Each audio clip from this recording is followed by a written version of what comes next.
Howdy, and welcome to another episode of Adult Onset Horsemanship. I'm your host, Daniel Dolphin.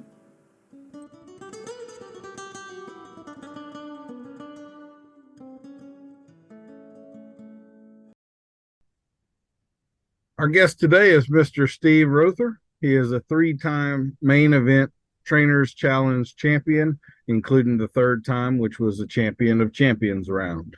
The man has the genius to have written a free ebook called How Not to Ruin Your Horse. How long has the world waited for that, huh? He's got a tack shop within his website where he does all kind of neat stuff, including build custom saddles. He is an expert at liberty work, can teach you cow horse stuff. I've seen the man rope off of a Friesian. He has a multitude of online courses. He's got an absolutely beautiful Horse Creek Ranch up in Washington State where he does 3 to 5 day horse camps, and it's my pleasure to talk with him today. Steve, how are you doing? I'm good. Thank you for having me today. Yes, sir. My pleasure. We start everything off with the lightning round questions, and just to let you know, these are for points with awards at the end, so you want to have your A game going. Yeah. If you were a Jedi, what % chance would there be that you'd use the Force inappropriately? At least a 50% chance. It'd probably depend on the day. All right. I like it. Not everybody's honest with that one. Some people act like they're, beyond reproach. We know better. Morning or evening? I like evenings. Yeah. I love a good morning, but my body says evening. So Bay or sorrel? I've got both right now, and they're both really, really good horses. Whole pile of them. I'd probably lean towards Bay, though, if I had to just pick one. So I tell everybody this, but that's one of those questions that I just naturally assume would be 50-50 in answers. It's at least 80% Bay. Yeah. I had no idea so many people love Bay horses. But I would say, a lot of the horses in the finals lately are sorrel. So, guy wants to be a winner, he might have to roll the other way.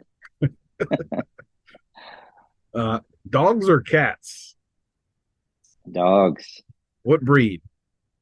Well, my favorite right now is a hanging tree. I've had those for years, so nobody ever knows what those are. But I've had a couple myself. Good stuffed hanging trees. Yeah, I love them. Can't beat them. Absolutely. I used to have some Kelpies before that. Have you ever run a Kelpie? Oh yeah, I've never owned one, but I love those dogs too. They're pretty cool. They most of the border collies I've been around they get a little timid at times for me. You got to go through a bunch of them to get one that has that grit, but that is not a problem with hanging trees and no, you got to put the back off button on them. Yeah. Does pineapple belong on pizza? I like it. Mix things up a little bit. If there are good essential oils, do you think it's fair to say that there must also be evil essential oils? Oh, for sure. Yeah. The way they push them essentials, there's got to be some bad stuff out there. Do you have a horse-related pet peeve? Yeah, the kind of coddle the horses and let them hug and kiss and treat and whatever, and then say he's too pushy. It's like, how do I fix it? It's a mystery. Huh? All right. You've got this already. You're good. Just leave him how he is. Well, that leads us to the next question, which is, if you had to choose between dealing with a horse that was feral or one that's really spoiled, which would you prefer? Feral every time. Yeah, the first few days are a little rough, but it's way better after that. So. Would you tell us something unexpected about you?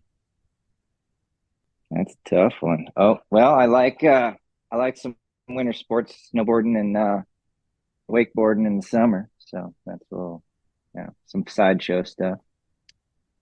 So here, since you bring that up, I don't know if I've ever said this publicly or not, but I grew up on a lake, and I flirted with the idea of becoming a professional water skier. I actually did. Awesome. On a slalom. That's a lot of time on that lake then. Yeah, we skied just about every afternoon. Wow. So anyway, that's pretty insane. Yeah, I love getting on the lake. It's peaceful. We'll change of pace. You've got a pretty big lake right up there next to you too, don't you? Yeah, I feel like it's like 150 miles of water there. I've never run the whole thing, but Oh, there's plenty of it. that's something. Yes, sir. You run out of fuel before you run out of lake, that's for sure.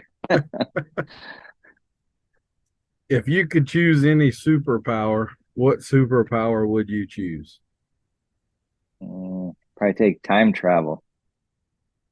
Okay. Thoughts or feelings? Mm.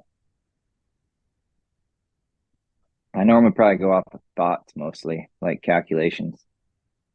I'm that way too. And you thought about what answer you would give, so that was a pretty good clue to me There we go. right there. Looking up, Uh, really pensive. I like it. Uh, are you decisive or indecisive? boy. In my job, I'm very decisive, but outside of it, if I don't have like my days off, I'm pretty indecisive. You couldn't pin me down on what I'm doing on day off for nothing. So, Yeah. yeah. What year did music end for you? What weirded music? What? End. So are you keeping up with the new popular stuff and Oh, listening, gotcha. or did like Well, 1995 nothing after that's worth listening to? yeah, probably when Spotify entered is when it ended because I just let that thing autoplay for me anymore. So it's maybe 10 years ago. Okay. It picks it for me. They're like, you've got a really either poor playlist or a really good playlist. I'm like, yeah, I just hit a button. It's not me. This is a new question. What's the best smell in the barn? Mm.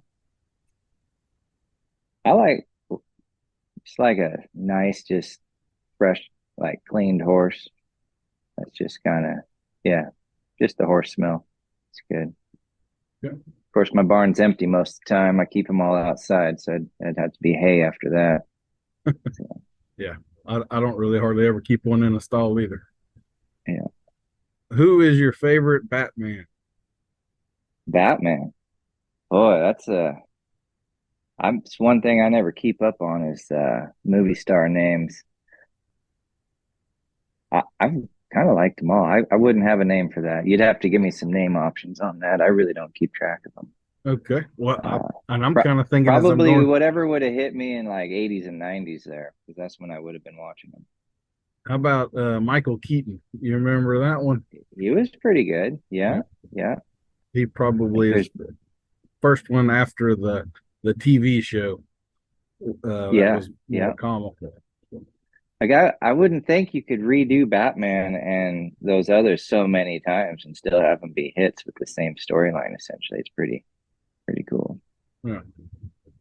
I'm kind of realizing as I go through this really seems like I'm a comic book nerd, and I'm really not at all. I have a lot of comic book superpower questions here. I need to rethink that a Nice. little bit. My brother should have been on this. He's the one that did all the comic books as a kid. So Sweet, salty, or spicy? I like sweet. When you're having a bad day or a bad session with the horse or something like that, what do you do? Mm, for me, I'll like if I'm just having a bad day, I'll go ride one of my horses. As far as a bad session, I honestly I kind of get excited about the bad ones because I figure I'm going to be revisiting it tomorrow. So what if I'm in that situation? I'm just kind of looking forward to the next day. I'm like, neither one of us wants it this bad anymore. This is going to be good tomorrow. So I don't. I'm not really the quit and walk away. I just find a good spot and get motivated for the next session. So. That's a lot easier to do in your 40s than it is in your 20s, for sure. Yeah, yeah. Now back in the day, as it was, push harder. So, Do you have a favorite dinosaur or deep sea creature? what are those little velociraptors? I think off Uh of huh. Jurassic Park. I thought those things are pretty cool. They're a little bit aggressive. Get after it. They're chickens is what they are. Have you ever owned chickens before? I got a few of them running around right now. You ever pluck one and just look at the body? Uh, a couple times. That's a little dinosaur right there. That Oh, there Jurassic it Park is. scene when they shine the flashlight on the pupil and it contracts. That's a Yep, chicken's eye yep. right there. There it We is. we let ours free range, and they're little dinosaurs. I mean, they're in a frog or a lizard that's safe around here. Those things hunt. That's funny. They're on it. Have you ever had a UFO encounter? I have not, but I tell you, I've been looking for one. It was on it was on TikTok the other day. There's some video of a little spaceship next to a airplane. I was like, that'd be cool. I'm gonna be looking out the airplane window when I'm heading out on my next trip, looking for that thing. Are you an airplane guy? Well, I use it for travel sometimes, but I like going up in planes and stuff. When I go up to Alaska, sometimes I'll get out on a plane with a client's husband or something. Yeah, absolutely. Yeah. I'll tell you there, one of my best perks I've ever gotten as a clinician. I did a clinic, and one of the ladies, it was in South Carolina, about 30 miles from the Paris Island Marine Base and all. Mm-hmm. Her husband was Mm-hmm. the former F-18 squadron commander over there, and he got me Oh, an hour geez. and 15 minutes in the F-18 simulator. Oh, And hell yeah. There that you was go. super cool. Let me tell you. I'm talking about. A Pays bucket. off to ask him, so what do you do? And what does your husband do? And like weed through the crew until you find something cool. Yeah. Absolutely. I met a guy one time. He's on the deadliest catch there with the time bandit, and he took me out on that thing. I was like, this freaking sweet. Hmm. Up in Alaska. So big old fishing boat, I crabbing hope boat. it's amazing how rough that water is to throw those big Oh, boats it's around like it does. yep, Yeah, that's yep, something. and tossed one underwater like nothing. Well, Steve, that concludes our questions, and I'm proud to tell you that you are our high score of all time with Oh 1,216 my gosh, I points. feel like your scoring system's gotten bigger. So So good. that entitles you to either a genuine compliment or an awkward silence, your choice. We'll take a compliment. All right. Well, I've had you on my radar for quite a while. I saw an event that you did some sort of demonstration, and it was pretty obvious that you were a very keen horseman. I remember you had your horse trained to do. You had what had to be pre-planned jokes with your horse, which is definitely a man after my own heart. But you did a Western pleasure deal where your horse walked so ridiculously slowly. I was laughing my butt off. I thought that was absolutely brilliant. So I appreciate both the skill involved and the sense of humor and all of that involved in it. So, Well, um, thank you. well, Steve, would you give us sort of the 30,000 foot view of what it is that you do within the horse world? Yeah. So I would say I'm kind of become known in the areas like the fixer, like the last stop, for a lot of things for people. Um, I specialize in a lot of areas, but really I'm the guy they come to if things aren't working for anything, whether just at one end they got a wild horse or they're lacking confidence, or they're performing all the way at the high end and they've got a top end Grand Prix horse or something that's just not firing properly. They'll give me a call if they find me, and we'll just go in there and start figuring stuff out and seeing what we can do for them. My main um, gig is I run Horse Creek Ranch here, and I got this place about 16 years ago for my clients to have a place to come and just be fully immersed into horses and horsemanship. So I run 5 day camps out here. We do some internship programs for people, the right type of people can come out and learn for longer periods of time. We have a little bit of a horse training program entwined with the internship program when we have the right kind of riders. And then I run some online courses as well. I was running into some issues there, like you'd show up at a town and they might not see you for a year.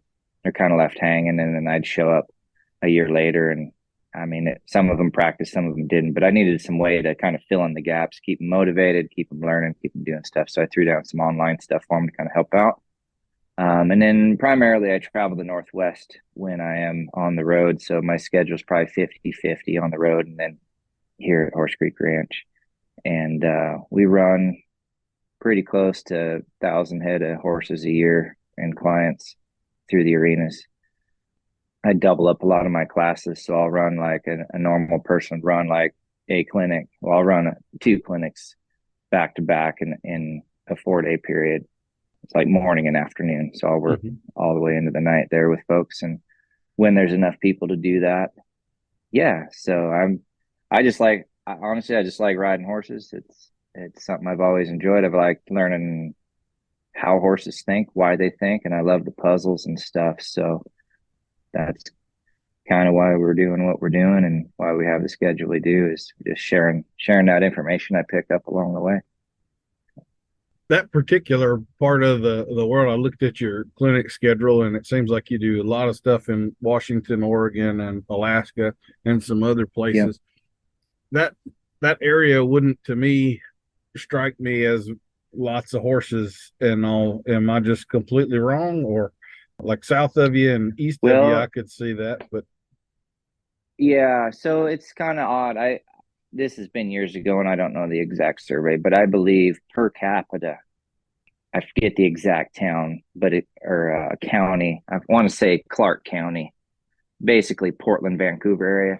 At one point, I believe like nationwide per capita, there's more horses for people in that county than I believe anywhere in the US. Now I could be totally wrong on that, but like what you're thinking though is there isn't a big like performance industry up here and horse show industry. Like they're here, but there's no futurities really up here, and there's no big shows, and there's, none of the big stuff is up here, but there's a lot of horse ownership up here. And that is my bread and butter, is the horse owners, right? They're not necessarily the pro end. Like I have professional riders that I help as well, but the bread and butter is the horse owners that own 1 or 2, 3 horses in their backyard or whatever. So it actually works out really well. And I grew up here. I just love the Northwest. Like I've driven out to stuff in Washington, D.C. and New York and Kentucky and whatever. And you'll drive all the way across the country and coming back, like it's kind of the same after, like once you get out of the desert country, like the Dakotas and stuff, the country's real similar. There's obviously great places or whatnot, but when you're coming back, when you round the corner there, Montana, Idaho, like the world changes. And I just love it out here. The scenery, the everything, like it suits me. So that's why I'm here. And I've traveled enough in my life that if I can't get there 8 to 10 hours in a pickup, it's probably not on my schedule unless I'm going to fly. So that's why everything's kind of up here. I'm not really big into being in Oregon today and then Nebraska tomorrow or the next week, and then Florida and then New Jersey. Like I don't really need that. So, and then I can double back and really like keep my clients online. Like if they want to show up 4 or 5 times a year, they can, because I'm here. So are you a native of Washington State there? Not Washington, Oregon. I grew up in Oregon and I moved up here about 16 years ago. So I bounced around a whole bunch of towns there in Oregon for a while. I actually, when I first started this career, I lived in my a couple horse trailers for 10 years, just traveling the Northwest and a few other places there, California a little bit. But I just kind of always stuck around here. Is it the coffee that keeps you there? Might be. Yeah. No, yeah, I like the mountains. I like the coast. I like the weather. I like the fact that, we're not under tornado watches.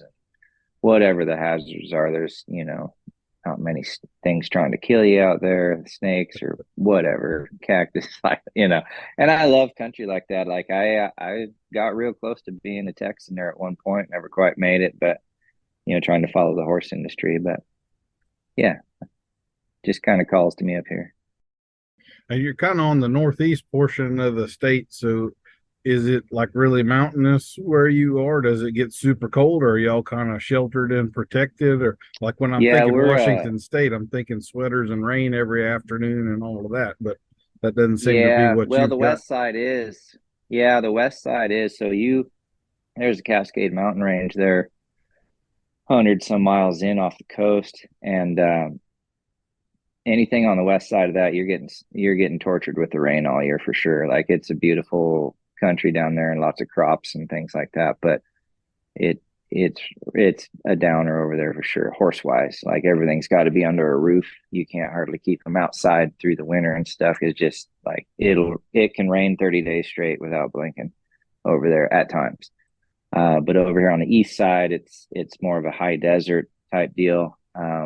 But we still get good, decent grass and lots of fir trees and pine trees and stuff. So it's kind of a rolling hill mountain area. Like we're Mhm. at almost 2,000 feet here, and it's a full four season. Like we're hot in August, we're cold in January, and then we're like the most beautiful weather from like March to July, and September to November. It's like insanely nice here. Well, I've seen pictures of your place, and it absolutely is about as idyllic as it can be. Y'all are swimming horses and green rolling hills and trees, Yep, and yep. you couldn't hardly plan it to be any prettier than it is up Yeah, there. it's good country for sure. So why don't you tell us a little bit about your past? Like, were you raised around horses? Did you find the bug later? You did the rodeo thing, or how did you get to where you are now?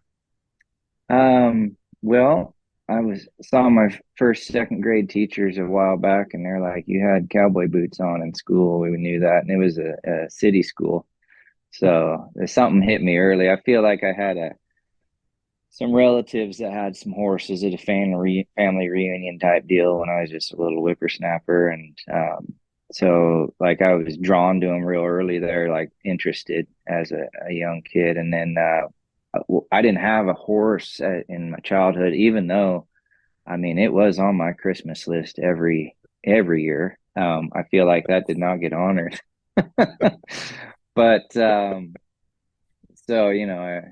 they'd fill it in with other stuff. They didn't give me a dog either, I guess. But anyway, they did send me some camps and stuff early on. So I'm 8, 9, 10 going into camps, and we'd make sure there are like I guess I was pushing hard enough. There'd be a horse camp they'd send me off to, and then I got in to the Boy Scouts, and they had a horse program out of Silverton, Salem area there, and I ended up getting to go on a ride there where they take the horses from essentially the west side of the mountain to the top of the mountain, or the east side of the mountain there, the Cascades, and they'd ride them almost as 160, 180 miles or something.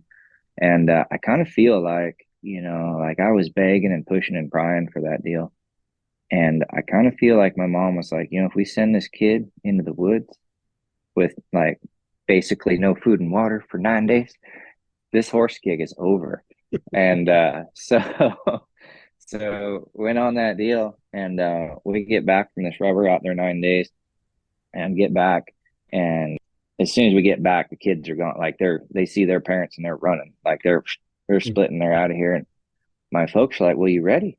Like we got to get going." It's like, "Ooh, no, I'm on the crew. Like I don't think I told you because I've been gone, but like they need me now. These horses, we got to put them away. We got to put the tack away. Like we got to do all the stuff. Like, I mean, I don't really know what we're doing yet, but I know there's stuff to do, and they're relying on me. So I'm gonna be another hour or two probably. They'll let me know when I'm done. And I mean, I'm like 80 pounds dripping wet back there, or whatever the hell I was. So that was the start of it. I ended up getting a volunteer position out there for a number of years through high school, and they treated me really well out there. And there was a pack of guys out there, and we just it was a good time to be there because there was some big like dreamers and pushers and cowboy minded and buckaroo minded guys out there just wanted it more than anything. And so to have that early influence like that from your peers was good. And then from there I got a head wrangler position at a ranch in Colorado, after that. So like all that volunteering paid off, went into a paid position, running a ranch operation in Colorado for a while, and then went off to school, college, Eastern Oregon State, and I set up a horse training program there for myself because they didn't have a horse training program. They had rodeo out there. So I joined the rodeo team and got all my vertebrae and bones knocked around there for a few years on some bareback horses. I loved it. But after a couple of years of that, I was like, man, I'm spending half my day over here trying to get horses better. And then I'm over here on the other half just getting completely smoked by these horses. I was like, I got to pick like one or the other. And my belt buckle count there at the rodeo was pretty low, so I decided to go the other direction. It seemed a better venture. So I kept with the horse training in college and worked different ranches in the summer. I'd go, my ideal was I wouldn't go work on a ranch that had any less than 250 head of horses because I wanted the numbers and the experience. I figured if we can get out there and we can see a large number of horses, things are going to get a lot better, a lot quicker for me. So I did that for a few summers. And while I was there in college, it's when I started to meet some of the bigger clinicians and trainers there. So where I met Ray Hunt and Brian Newbert, a guy named Dave Stoddard and Stuart Schultz, and a whole bunch. Just at the time, they were in their 60s and 70s. And they just, the wealth of knowledge that they offered, I wish I'd have hit them at this age, honestly, too, because I wasn't fully ready for what they were trying to teach. Like I've picked up a lot of stuff from them, but you don't know what you don't know back then for sure. But it set a path for me, and I look back and I'm just like really thankful that I had those experiences because at that age you don't really know what else is out there, so you're just kind of thinking, oh well, this is one option, and obviously there's other options, but I had no idea that it's like the best option. Like I know that now. Like there might have been other programs that were good, but I know I couldn't have found a better program. As far as the foundation that you can put on a horse, understanding how horses work, operate, think. I don't think I haven't seen anything better today yet, and I've seen good, but I haven't seen anything better. Maybe better in certain aspects, maybe performance stuff here, but that foundation was pretty solid. And then after that, a few things happened there. I mean, I don't know if you want to go into too much detail, but I had a buddy there in college, and he'd been going to a couple of these clinics with me. And the way we would do it is I didn't have any money back then. So I don't know, spectating was 10, 15, 20 bucks or whatever it was. Well, I'd make sure I'd take my saddle with me. So I'd roll in there and I'd put my saddle on the fence. Like I'd come in from the parking lot with it, put it on the fence, and I'd like give my 20 bucks to Carolyn there, and I'd kind of look over at Ray and just like make sure he knew. Like he obviously knew. At the time I'm like, oh, I wonder if he knows I'm here. But in all the years I've been doing clinics, I have never had a kid walk in with a saddle, put it on the fence, and then go sit down. Like I'm fully ready for this, right? And so I never paid for a clinic in college. I rode in all of them for like 20 bucks. Like nothing, the spectator, whatever the spectator fee. And I rode in every single one of them because back then you wouldn't have to wait about an hour and somebody's bucked off, flipped over, something stupid's going on, crying, quitting, whatever's going on. And I'm like, here. And then I'm in the class with them. So it was a neat opportunity to not only ride with them, but get a lot of, I feel like, extra like attention and experience. Because when you're riding the crappy horse in the clinic, like they're worried about you dying, they're probably going to give you a little more attention, Mm-hmm. So learning some things that way. And then my buddy that was there, we get back to college, he's like, why aren't you doing these clinics? I'm like, what are you talking about? He's like, you know all this information already, like you grew up with it, like you have a lot of this, the base for what people need to know. And I says, no, these guys are 78. Like there's no way. He's like, dude, I got all figured out. We're going to rent the fairgrounds building. We're going to donate it. We're going to put an ad in the nickel, and we're just going to go for it here. And I was like, oh, this is a bad idea. This is real bad. he's like, no, you got your training businesses there. Like, this is going to help you get horses. Like, he's an entrepreneur. Back then I wasn't entrepreneur minded really. Like, I had a horse training business, but I wasn't like, this is going to be the biggest thing ever. And in his mind, he's like, this is going to be the biggest thing ever. Right. So anyway, we get this thing set up and people show up. We do a little evening demo and clinic. And then, so I didn't do too many of those in college, but that was my first time doing them. And then after college, I ended up picking up a few more. And then one day I just decided like, I'm not training horses anymore as far as my main supply of business, and just switched over to doing clinics full time and haven't looked back. So Would you class yourself more as an introvert than an extrovert? I know a lot of us I'm an do. I'm an introvert for sure. Like you get me in the right moment. Like if I'm in front of a crowd, I do way better. I'm better off in front of 10,000 people than I would be sitting here with you, like particularly 20 years ago. Like I'd be way better off in front of a crowd.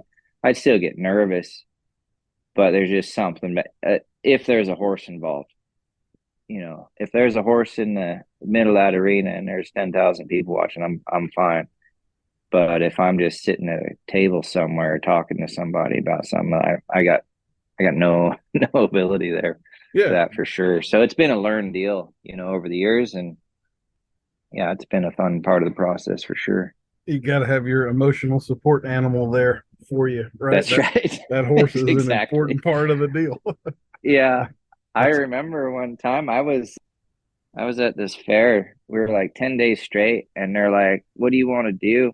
Like normally we hire people, they do like a demo a day, whatever. And I was like, "Well, how are you guys going to pay me? What are we going to do?" They're like, "We're trying to work out this contract." And like, well, we don't have it's the old, well, we don't have a lot of money and blah blah blah. And we want you here. So I'm like, I'm running numbers. I'm like, how about we start at like 7, 8 in the morning, and we'll do an hour slot per horse, and I'll take the money from the people. They'll just pay an event fee to come in and ride with me. And then, but you guys book them. You find them all. I'll open the slots and work till like 8 in the morning to like 8 at night every day. So we booked out most of that deal. So I'm fresh. I'm out there talking into a mic 12 hours a day essentially with these people and their horses, and I'm zipping through and having a good time, whatever. And then they're like, "Hey, we got a banquet one of these nights. You want to come on up at like 8 o'clock and do a little presentation, but no horse?" And I'm like, "Sure, that sounds like fun." And I remember walking up on that stage, I locked up so hard. Like I was like, it's like the air left the room. And I mean, I'm like whacking away on the mic all day, right? I got no problem out there. I'm talking to literally everybody about nothing. And I get up there on stage with no, and I'm like, I got to fix this problem. I Yeah. have to have a starter joke every deal I do like that where I don't have a horse. I have to have a planned joke to get me started, like to break the ice for myself, so I Yeah. Yeah. can get some traction and get rolling. Yep. That's a good idea. I was never that smart. Does it tire you out? I'm fairly similar. I think we're pretty alike there. So I can do 3, 4, 5 days, whatever, with a bunch of people. But like that, the day after when it's over and I'm in the truck riding home, like I don't want to hear a human voice. Don't ask me a question. Don't. I'm peopled out. I'm done. It's the end. Like I have to recharge now. Are you that way as well? Yeah. A little bit, it really depends on the people. I definitely get tired because I like to leave it all on the field there. Like, I'm not going to shortcut these people unless I feel they're not ready for something or whatever. But I'm going to, wherever they're at level wise and information wise, if I think it's going to help them, I'm going to put it out there for them. But yeah, I definitely need a recharge day in there. And a lot of times, like this year, you're recharging in the truck because then I'll pick up the next day and start again or something. But yeah, you need a day in there. And I'm kind of a horrible person to be around on a day off because I don't want to engage in much. They're like friends be like, "You want to go do whatever and go such and such?" I'm like, "Yeah, I don't know. I'm good. I kind of just put in, 6,000 miles this week and talked to a couple hundred people and got my ass drug around by 20 horses. Like, I'm good. Like, I don't need to go out on the zip line. I've already been church around." or whatever. Now, when I get out there, I'm like, I'm really glad I came, guys. Appreciate the invite. But like dragging my carcass out the door to get there, I'm like, this is, well, like you're late. I'm like, well, I'm lucky I showed up. I, I know just exactly what you mean about all of that. Yeah. So you didn't really do any apprenticing under a specific trainer or take up a specific discipline. You weren't showing reining or rein cow horses or something like that. You kind of, No, no, what I did was short bursts of time. Like I'd go spend a few weeks or a month with the guy if they were on tour or something and they had a stop near Seattle, Portland, Salem, Eugene, Northern California. I'm like bumping the whole thing. Like I'm following them around on their tour and studying that way. And then I'm fortunate to have a number of friends that specialize in certain areas in the industry. And so I'll pop in and ride with them for a while and be like, hey, what's the newest stuff you got going? And, they're kind of, I run with some guys that are information junkies like me. So they're always like, oh, dude, I got this coolest new thing or whatever. And it may or may not be cool, but we learn it. We talk about it. We practice it. And then we come back on the next thing. And the biggest thing, though, for me has been, it's not like I'm interning under the clients, but my program has built around my clients. I tell them all the time, it's like I could roll through here and teach you guys how to do this all from the end of a 60-foot lariat, but that's not practical for any of you. So let's do something that's learnable for you. Like it may be the same technique I do on the rope, but we're going to do it with, your halter or whatever. And something that's teachable that way. And honestly, a lot of the people I worked with, their programs weren't that well adapted to the students. Some of them or some aspects were, but they were running a program that was adapted kind of for them and for the horses, but getting it into the client hand was a little bit rough at times. So studying my students for sure at some point, that became my biggest deal. And then there's just certain things. I mean, it honestly, over the years, my program has gotten so incredibly simple. Like it's almost like, okay, ABC 1, 2, 3. 4 days later, we're done. Like it's simple, and it's been a lot more successful for them. So then when I do go out to get information from other guys, like I just kind of hold on to that and pull out like an A or a B for them. So, yeah. one of the things I have always found pretty interesting about sort of all of us in the clinician world is that the way we all learn is the exact opposite of what we would ever try to teach a client or how to go about it or anything like I want to learn all about horses. I'm going to buy a 2-year-old so we can learn together. And all of us would be going, no, don't do that. But that's exactly how everyone, I don't really know what a lead is. Well, you need to be breaking lots of horses. Here, let me show you how to do that. And we kind of, it's a baptism by fire is sort of a thing that we all wind up under. We talked about Ray Hunt a little bit earlier, and that's one of the things that always strikes me about Ray Hunt is like a lot of people did get hurt at his clinics and stuff. I don't know that if Ray Hunt existed right now, I don't know if he'd be Ray Hunt anymore with everybody having a camera on their phone and there's just a lot of stuff he could get away with back then that you could not get away with. Yeah. Oh, for sure. Yeah. Like you've been waiting for that kid to show up with his saddle. I have a feeling you're going to be waiting a long time because we're just it's not going to happen that time. Yeah, that would be exciting though. I know exactly what you're talking about. You're like, oh, there's one that's got the fire I've been looking for. I hadn't seen that in a long time, right? Yeah. Well, why don't you tell us a little bit about you were just talking about simplifying things for the customer base. I really kind of got into horses to not have to deal with people, and I foolishly thought it wasn't a people business. And then 25 years later, here we are. When I started teaching people, I really, really struggled with how to convey to them what I was trying to get to. So, in other words, I had the skill to do what I needed to do with the horse, but the skill to Hmm. convey to them what they needed to do with the horse and get them to do it. That's something I've been working a decade or more on. I really used Yeah. to have the urge to just give me the horse and I'll do it, And obviously that Right. doesn't Right. really help them. So how do you fight that or deal with that, or am I just a weirdo for having those kind of impulses, or what? No, not at all. So for me, for years, I was like I grew up in the city for a while around these people, and like was a town kid or whatever, real early on, and then I was like, essentially that ranch I worked on, like we're running trail rides and stuff. But I looked back one day, and I never kept a tally. But when I graduated college, I'd probably interacted with at real close to 10,000 people horseback as far as students slash clients, like a massive number, right? Because at that one ranch, we'd roll, 250 people in a weekend. And you do that every weekend. And then you roll into the summers, like them numbers start to roll through.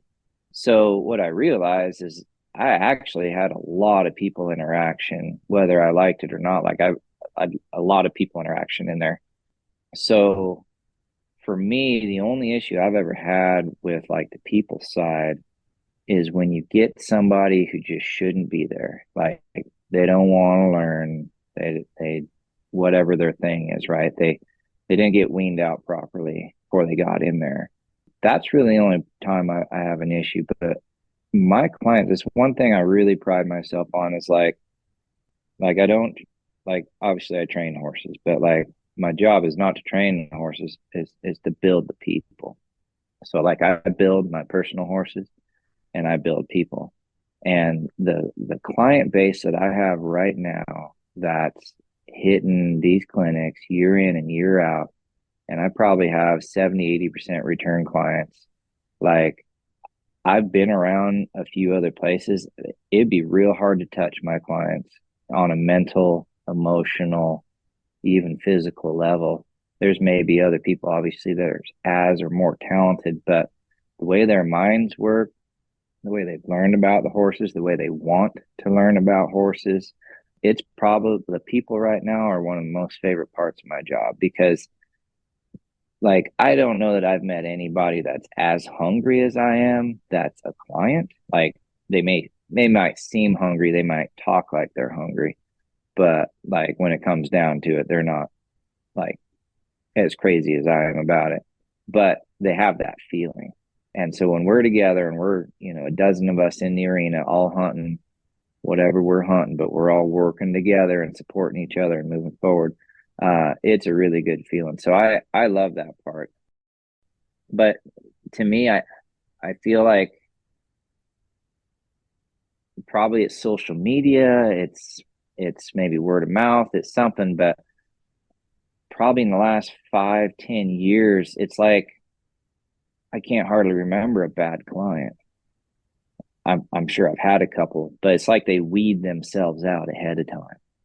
I don't know if it's the price point or what, but like they just come in and they can be completely uncoordinated, not know what to use for questions. They could have the crappiest horse I've seen all year or whatever. But if they fall down and pick themselves up and trip again and pick themselves up and ask a good question and say, what can I do? And how can we work on this? I mean, I honestly could have the most untalented horse and rider in the world and have the greatest time with them, all because they just want more, right? And then we change it. We turn that horse into something good. We turn them into something good. And then if they need to upgrade whatever, then we work on that. But I love that part of it. I love my clients, I guess is what I'm getting at. So Well, that's wonderful. Well, it's come to the part of our episode where we need to pay the bills, Steve, and so we need to get to let's our do it. sponsor for this one. And as we know, every good horse trainer has got to have a good feed sponsor, and we've got a brand new one for this episode. Soylent Green Horse Feeds. based on the West Coast because we care about keeping it green. At Soylent Green Horse Feeds, we source only super special commodities. Our oats aren't like their oats. Our corn is special too. Our soybeans are the beaniest the whole world through. The fats we use give extra shine. The fiber's less wasteful too. All feeds may come from the same grain elevators and barges, but ours makes far less manure. It's fed to champions and winners throughout the West because our proteins are the aminoiest, far superior to all the rest. Lysine, you bet. It's in there. AD&E there too. The cal phos ratios all dialed in. No OCDs for you. The neutral detergent fiber in our feed is triple washed to get out all the soap. The total digestible nutrient density is beyond our competition's ability to even hope. Our minerals are extra chelated. Our moisture level is prime. This feed's so good, we think you'll agree that it's well worth advertising in rhyme. Soylent Green Horse Feeds, made for a horse from just the right people. All right.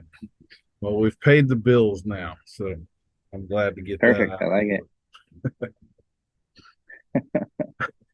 Why don't we get into a little bit of the specific stuff that you're doing in clinic? So you are the first clinician that I have interviewed that gets into the liberty stuff. So why don't you tell me a little bit about that, how you found interest in that and sort of how you approach it in a clinic fashion? Because I'm just envisioning 20 people with 20 horses running loose and wild in a big arena and just chaos. So how does that work out? You're not far. You're not far from correct vision. So I started out like I feel like just like everybody, probably one of the first shots they had at some liberty, unless it was happening down the road, was the Pirelli program a little bit, just seeing their students, maybe a video or at an expo or something popping through. So I practiced a bit of that stuff, got a little bit of a handle on it. Maybe even some of the Monty Roberts stuff, the join up deal, that's a little bit of shot at liberty, just sort of. But I was running into some issues like if the wind direction was just right, the temperature was just right, and the dogs weren't barking just wrong, then my horse would be good. But then, something would change and distraction, whatever, and then the horse would be gone. I'm like, oh, like this is not working for me. So I saw a newspaper article. It had 3 horses rearing up in front of him on this shot, and he's got his Liberty whips there, and all 3 stand up, and I'm in all the way up. And I was like, well, there's my next stop. I got to find this guy. So his name was Bill Lawrence. I called somebody, whatever. I ended up with his number because he's just in the newspaper, so there's no Google search or whatever that I knew of. So I get his hold of his number and I call him up and I say, hey, I'm going to be in your town. I happen to be like near his town. I was like, is there any chance like I could meet you? And he's like, I'm real busy, but yeah, whatever. I was like, so I was like, I'm doing this demo at the fair at such like 7:00, whatever. I'm going to be doing a little bit of Liberty work there from what I know. I was like, could you just stop by, maybe just see what I'm doing, and maybe you got some pointers. Like we just start with that, like whatever. It's a horse event. There's people there. That'll be great, right? So I get going with the demo, and he's not there. I'm like, gosh, that's too bad. And then I'm kind of in the middle of the deal, and I seen this guy walk in. I was like, he's here. This is great. And he goes, sits down, and I'm kind of involved in the deal. And about 10 minutes later, I look up and I see him walking off. And he's gone. He's heading back out of the parking lot. He wasn't there 10 minutes. I was like, oh shit, that was messing up real bad. So I get done with the demo, and I'm taking the horse back to the barn, and this gal comes over and she says, hey, Bill says to give him a call. He says, you need some help. So so I called him up. He said, yeah, you got some stuff started, but he's like, you got to just come, like, you got to come on up. So he'd been working for a guy in the movie industry. At the time, I don't remember the exact guys' names, but there was like 2 main movie people, one from Australia and one from the US. And that was it. Like if there was a horse movie, Black Stallion, whatever, them boys were in. There's 2 of them. Rex Peterson, maybe? Well, Rex was more of the trick guy. They were more. He wasn't as he was Liberty, but not as good. I want to. What was his name? Bobby something, and then there's another guy. And I never met the original guys.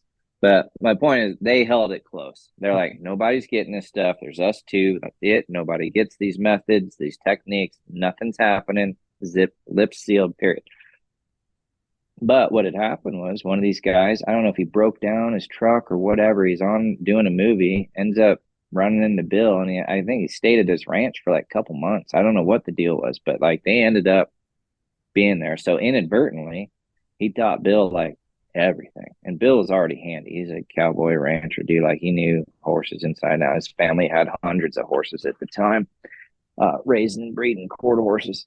So he knew a horse. And he picked up on this stuff real quick. So anyway, he's just got this information vault of all the sweet upper level Liberty stuff. So I roll in there and I'm just asking all these questions. And he says, look, make you a deal.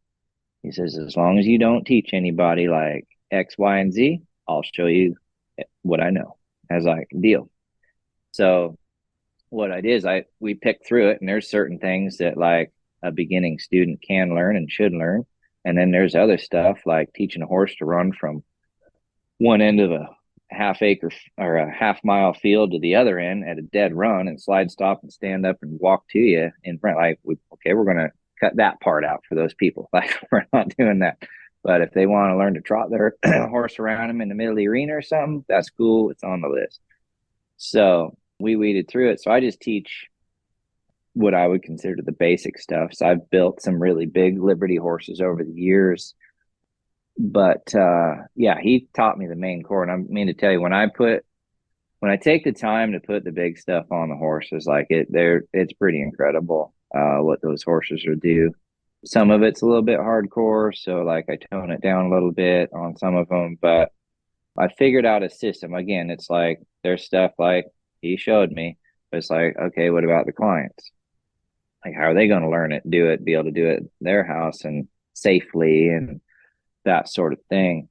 So I adapted it for them. And I mean, it's just like you said, 20 horses running loose. The problem is there's actually, once we're done with the class, like we spend 4 or 5 days, there's like one horse sort of walking, trotting around, and 19 horses sticking to their owners.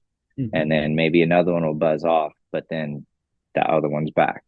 And it's really cool. And the biggest thing I've found in the Liberty, because what turned me off on the Liberty was, like, say I prepped a big Liberty horse and I went to town and was doing a demo or something on him under the lights or whatever. If the horse was a little tired for the week, sore for the week, whatever his deal was traveling, they might not fire real hard there like they might in the warm-up pen or at home or whatever. So because they're at Liberty, they got a lot of freedom of choice there. And if you want them to dig down to a routine, you got to kind of get in there and like ante up there and motivate that sucker. And it doesn't always look the greatest for someone who doesn't know what's going on. So I was kind of turned off with a little bit of that. But what I found with my clients is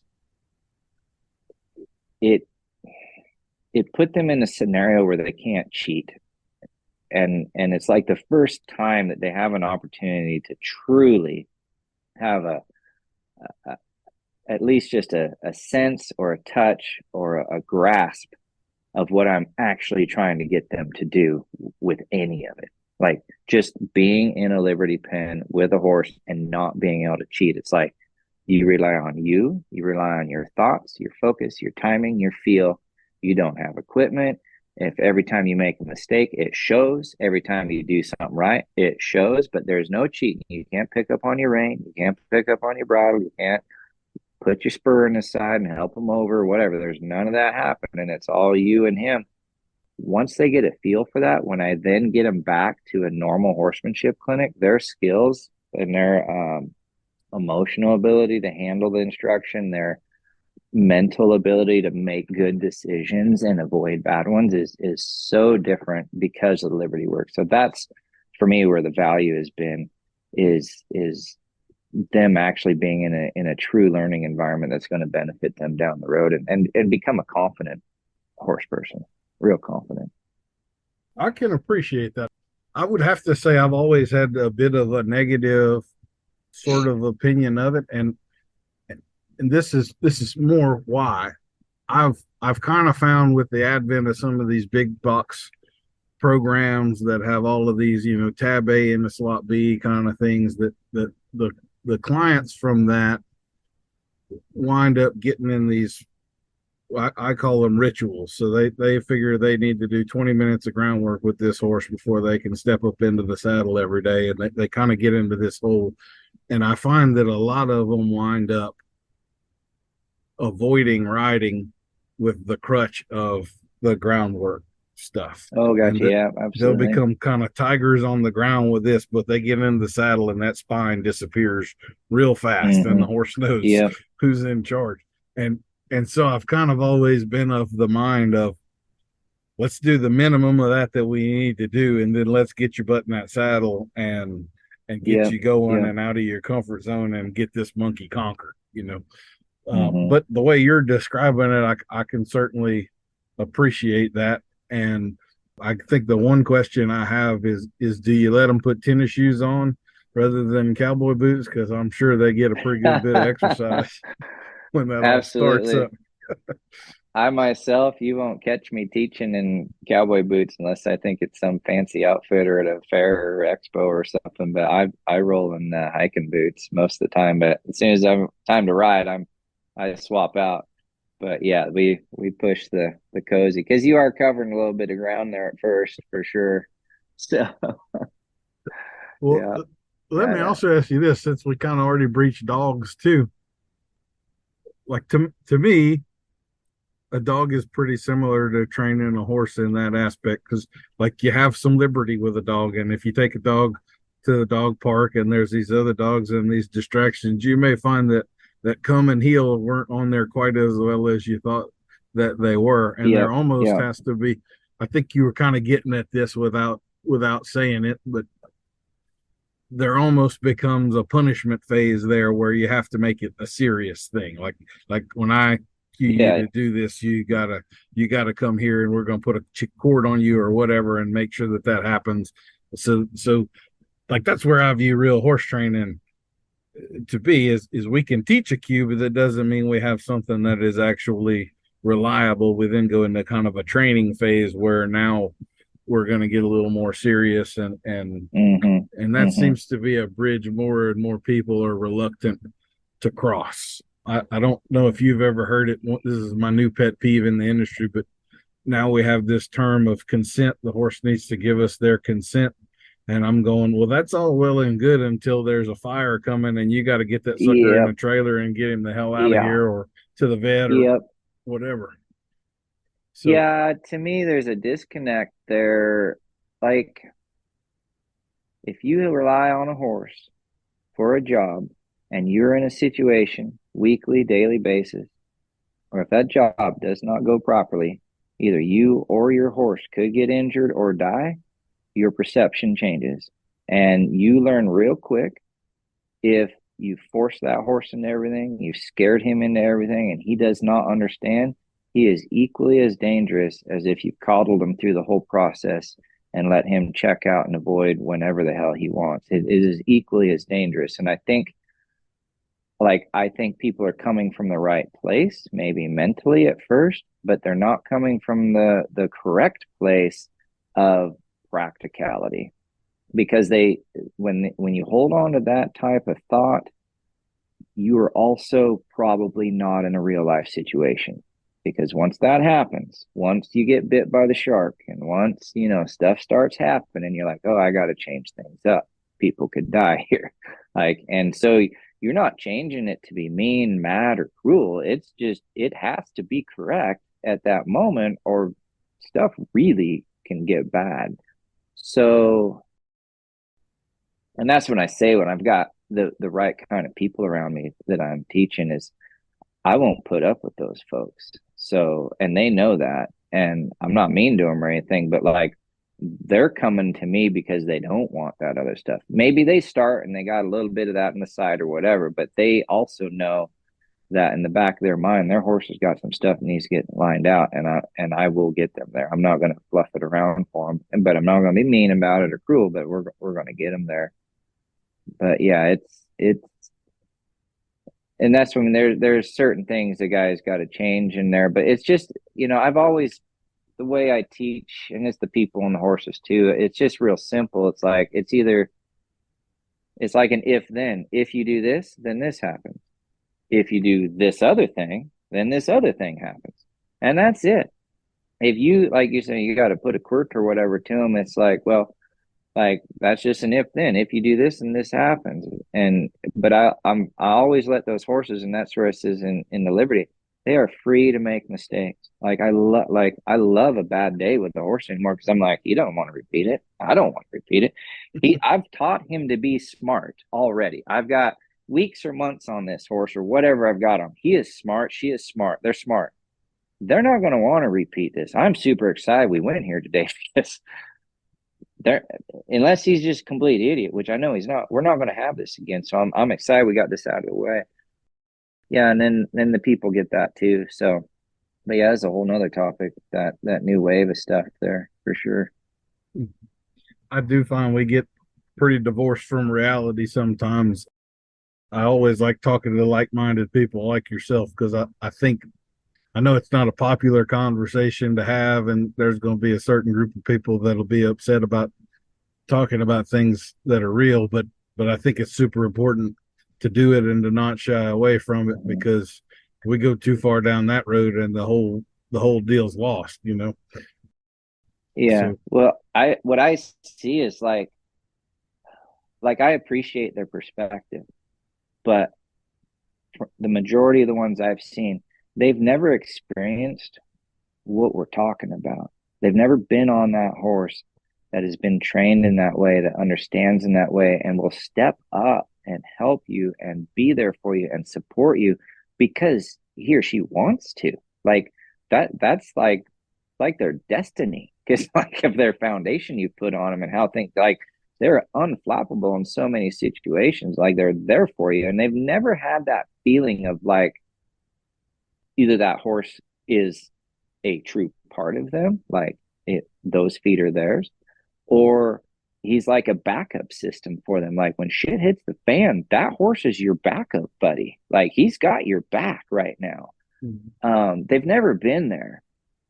And I think if they could have been, they would realize that it's such a better way. Because like you said, the fires, like we got a bunch of fires out here right now, like right here, but neighborhoods down the road, they only got minutes to get out. Horse is a piece of whatever, doesn't know. The owners don't know. Now they got loose horses in the neighborhood. It's the only thing they can do is kick the front gate open, let them loose. I'm like, well, what are y'all doing? Like, I was in a fire in California, went clear. Oh shit, I forget the big town down there, but it went clear to the coast, taking out multi-million dollar mansions and stuff, all the way from middle of nowhere straight through like just north of LA there, and took out, I mean, tons and tons of stuff in the route. And the place I was at was the very first place hit. I was down there working on a movie set, and the horses were boarded at this place. And anyway, long story short, like fire come through, and I rode up there, saw the fire coming, like whatever, talked to the fire crews, and this old dude was like, yeah, the fire's gonna be here about 1 in the morning or whatever he said. And it was like an hour before dark. And I rolled down to the stable, and I'm like, what do you guys think? And they're like, oh, I don't think it's that bad, whatever. It's kind of in that unknown category. Next thing you know, it's dark, and now all the sheriffs out there and the rescue and everything, we've got to clear this out. Like it's hours later. And I'm like, well, the guy told us a while back we got to get out of here. So I'd had my truck and trailer hooked up, and the horses tied up, ready to go. And then the shit show started. Nobody get their damn horses in the trailer. They got all this stuff, like people yelling, screaming, loose horses, all this stuff. So I ended up having to go around, like at that facility. I don't know what they had. They probably had 30, 40 horses at that facility. Probably half of them wouldn't load. Had to go around and in like an hour load every single horse with the crew, because even the animal control folks, like they couldn't get the horses in. And like you said, it's just until they're in that situation, they just but it's all avoidable, right? I mean, hell, you could have a wild horse that loads. You just spent like a week with him. It would be the only thing he can like. Yeah. It could happen, right? It could happen. But at any rate, yeah. Until they're there, it's yeah. So I just tell my folks, I get this all the time. They're like, "Don't you get tired of what you do? Don't you get tired of the people? Don't you get?" They're always like, "You need a break." Blah blah blah. It's like if you were in my world, you wouldn't be asking that. It's like my people, like we don't. If I was in the world that you're talking about that I need a break from, yeah, I would need a break from that. But my people, the horses we're building, the things we're doing, like I mean, short of needing some food and water and a nap, like I don't need a break. We're good. Living the dream. Well, that kind of brings to mind, like you have all this stuff. Everybody wants to build this connection and this partnership, but don't you want to have a partnership with a partner that's actually worth having and not a pain Yep. in the neck, right? Like they Yep. gotta step up and bring their part to the table too, or why are we doing this? You've also done some demonstrations with the Garrocha that I thought were pretty darn nice. So, how much of that do you incorporate into your stuff? Do you do clinics with that, or is that kind of just for you, or have you found people have a hard time patting their stomach and scratching their head at the same time with that, or what? I've had a few clients interested. I feel like they like watching it. I've done some clinic instruction on it. I've never had like this is a 4-day Garrocha clinic though. I've never done that. I'd be like an afternoon or something, and I enjoy it. It's if I'm at an expo or something, and you're almost guaranteed there's not another Garrocha rolling in. At least, especially 10 years ago, there might be nowadays a guy or a gal rolling in, but so you got a demo slot that's not going to be the same as the guy that's come on before you. So I liked it for that aspect. And then I really like it takes a special one a type of horse and then the type of training on the horse for that to fire properly. Yeah, like you can go pick up a Garrocha pole and trot a circle and whatever, but you put some speed on there and you start spinning that pole and doing some stuff and getting around that pen with that pole, and it changes everything, and you'll find out real quick. Like it's kind of like the Liberty, like you find out real quick what you have and what you don't have, and there's a lot of lists of what you don't have. There you go. So, and honestly, like for my Garrocha stuff, when I'm doing it, I probably only roll my routine at home, or at least pieces of it, 5, 6 times, but I might be training on that horse for a month or two, but only 5 or 6 sessions with the pole, maybe a few more, but it's not like I'm 60 days of pole work for 60 days of practice. I'm probably 5 to 10 days of practice for every day with the pole, but I enjoy it. It just lets you know what you have, because it's like the Liberty. There's no cheating. Like you're one-handed, you're not helping your hand. Like if you're busy with that pole doing the stuff, like your hand's hardly moving, your horse hardly getting any signals. It's pushing a lot of seat and leg riding versus the rein and all that. And so I like it. And when it goes right, when it fires good, it's kind of fun. And when it doesn't fire, then you just get jousted off your horse. So So that's fine too. yeah, I'm guessing with you seem to have a pretty strong theme of not being afraid to strip it down and see what you really have and all of that. Oh I'm yeah. guessing you're not into to gimmicks and tie downs and those sorts of things very much. You like to keep all of that pretty simple, or do you have some Yeah. indulgences you get into there? Yeah. Like you said, like, cause I've been in enough of the real life situations. You don't want to find out stuff's not firing it, because that's the wreck. You're gonna be put out in the hospital, whatever. Stuff's gonna be really, really, really bad. So I want to know ahead of time what's going on. So I brought that into my training, and then for my clients, like it helps them avoid like the buck off at the mailbox and the buck off because his back is sore, and the buck off because he's bee stung or whatever. It's not like they're 100% safe out there, but like they're dodging bullets all day long because of the program, most of them. But as far as the gimmicks, I've always been like completely open minded about any training technique. Like I've never been the guy like, oh, I would never use a whip, or I'd never use a carrot, or I'd never like. I'm like, oh, well, you use a whip, I'll try it. Oh, how's that carrot working? Well, where would that work? Or whatever, and see, because maybe I'm not going to use any of it. Maybe it doesn't fit the program, but I want to know why they use it and what it works for them and why, and then how consistent is it, right? Because maybe there's a huge amount of consistency for them, and then maybe not. So I just want to kind of have that feel and that knowledge there. And then, I've tried all the gimmicks. No, I haven't tried all the gimmicks. I've tried a lot of them. And from time to time, I might roll a German martingale or something because Al Dunning suggested, like, hey, roll it through here for something. But anytime I do use a little something, it is normally to bring the horse from here and the human to here, like to pull them together for a moment. Like the gimmick will pull that horse in a little, but it's like, get what you need from it and then get out of there. And then hopefully now without the gimmick, you can pull that horse in here again. Right. And, or you up there, it'll bring you a little closer together. So like an afternoon, 2 days, 3 days, but then pull out of there and then understand, like, before you're using that gimmick, why it works, why you shouldn't be using it for more than a certain amount of time. Like, what are the other things that can be created here? And as long as they understand the process. But as far as in my training, I'm more about exposing than hiding certain things. So, and in that, you're 99% of the time better to go without the gimmick. Yeah, for sure. Yeah. I'm pretty similar there in that I will experiment with just about anything, but I have a very strong aversion to the ability to become dependent upon anything. So, like, if this horse had to have a tie down or something, immediately I got to figure out how to get away from that. Absolutely. So Yeah. that's I've even toyed with the idea of doing a video series on the best way to use the worst stuff.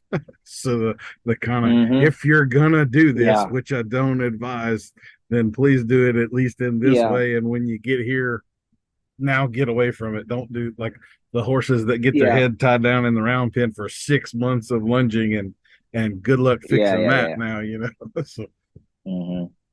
well, Yeah, but I've been pretty open minded to it over the years because it's like if I roll in someplace and I'm like, oh, I don't like that, well, I'm probably going to miss out on all the good stuff those people do. If they're in business and they're rolling clients, and the first thing I see I don't like, so I just leave, I'm probably going to miss all the good stuff. mm-hmm. Maybe I just come in at the wrong moment or whatever. But maybe I'm like, oh, like George is just tired of getting his stuff trashed. So he's using this little gimmick for the afternoon and we're good to go. Like I rolled in one time on this guy Bill I was talking about. He had a 7-year-old stud quarter horse. I don't know what the breeding was on that, but a foundation bred quarter horse of some sort. I think he had some running blood in him too. And he's got this thing like 4-way hobbled in the round pen. And I walk up on this and I was like, hey, Bill, how's it going? He's like, oh, good. Just getting the saddle on this guy for the first time. But it's probably his first or second session, probably ever. This thing's been sitting out in the pasture, breeding mares, whatever. He's bringing in, he's going to start this thing. But he's old enough. He ain't going to get drug around. He ain't going to get trashed. He ain't going to there's certain things he knows. Could he spend 2 months of groundwork with this horse and get it tuned up? Yeah. But he was also riding that horse well within like 3 days. And so, and he's got him 4-way hobbled in there. And my first thought was like, that's actually pretty impressive. How did he even get those hobbles on and off a 7-year-old stud that wasn't even halter broke? It's Yeah. my first question. It's like, I wish I'd have been there for part of that because I got here a little late. I think like how did he horse whisper those things on there? So, but gimmick wise, is that how I'm going to start a colt? Am I going to 4-way hobble everything? Like, no. I was like, but in this situation, I tell you what, that probably makes a lot of sense right now. But I'm also not starting 7-year-old unhandled studs and doing it all myself without an intern or something. Like, it ain't happening. Yeah. So I look at it, I'm like, well, there's someday when I get to that point and I'm that age and I got that horse, I have an option now, so I'm going to keep some side hobbles around. That is pretty slick.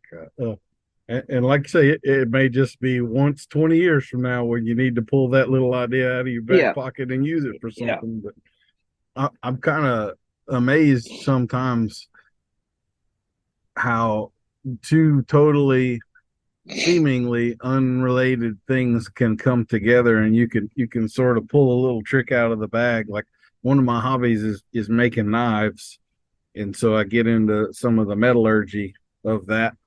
And then when I got into really studying bits, there was a piece of the puzzle there that I don't think hardly anybody has put together, that I was able to figure out because of my knife making hobby. But if I hadn't already had Uh, had that in my pocket, then I would have missed that thing too. So I really appreciate your openness there to try all of this different stuff and maybe make some connections there.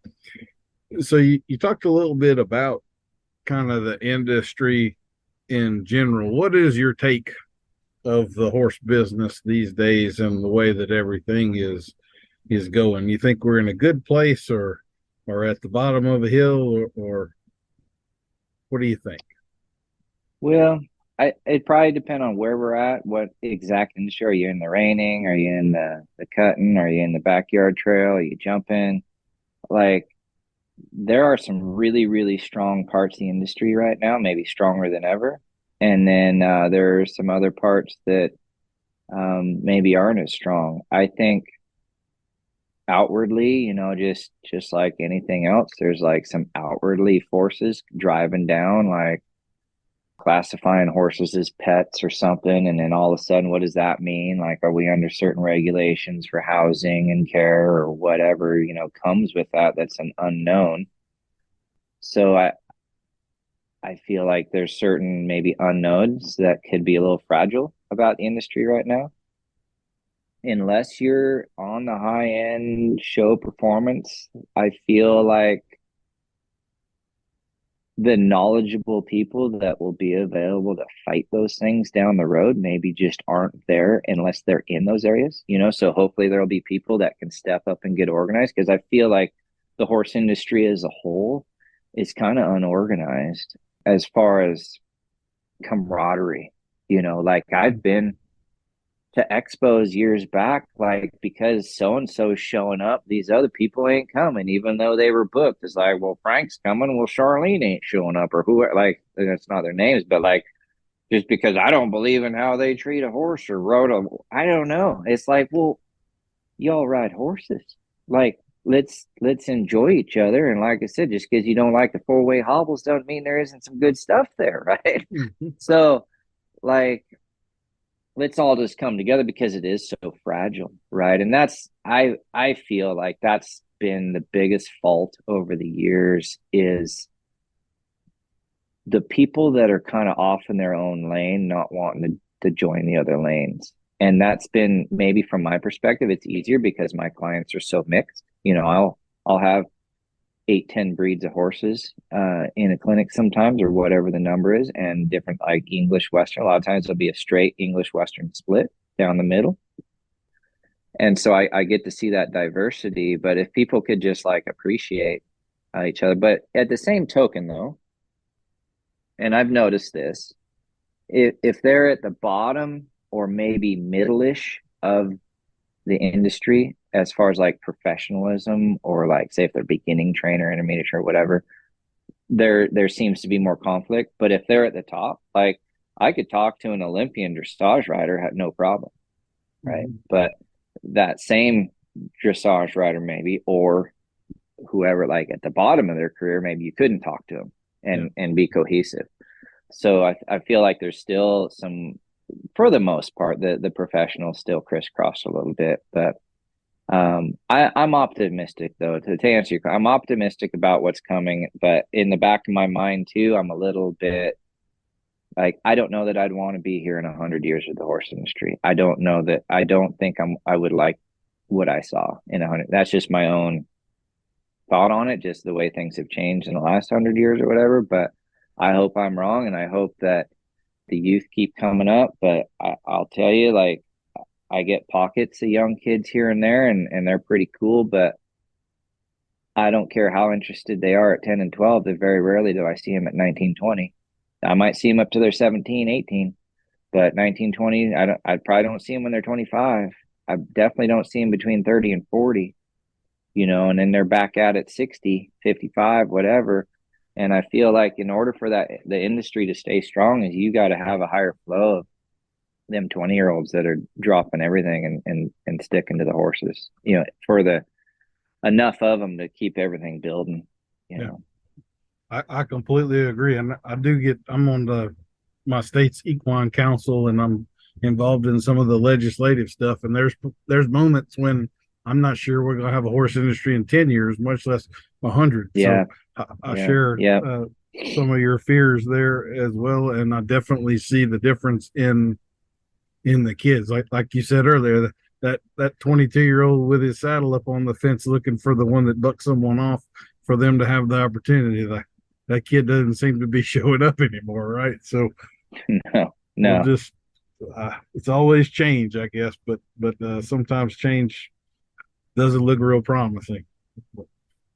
Anyway, Yeah, I mean, I just feel fortunate, like we're in the time we're in, because I don't know that there's going to be another full generation down the road that's going to be able to experience all this stuff. I'm hoping, obviously Texas is going to try to stay strong into other places, but yeah, it'll be interesting to see what comes. well, yeah. On that note, yeah, there may be bigger things than just the state of the horse industry to worry about. So, True, that is, yeah. Maybe we're just lucky to be thinking about horse industry issues. Yeah, that's a privilege right there. Why don't we talk a little bit about your ranch there, the Horse Creek Ranch? So yeah. it's as gorgeous as can be, and you're running these camps there. So kind of run us through what that looks like. What does a 5-day camp with you at the ranch look like? Yeah.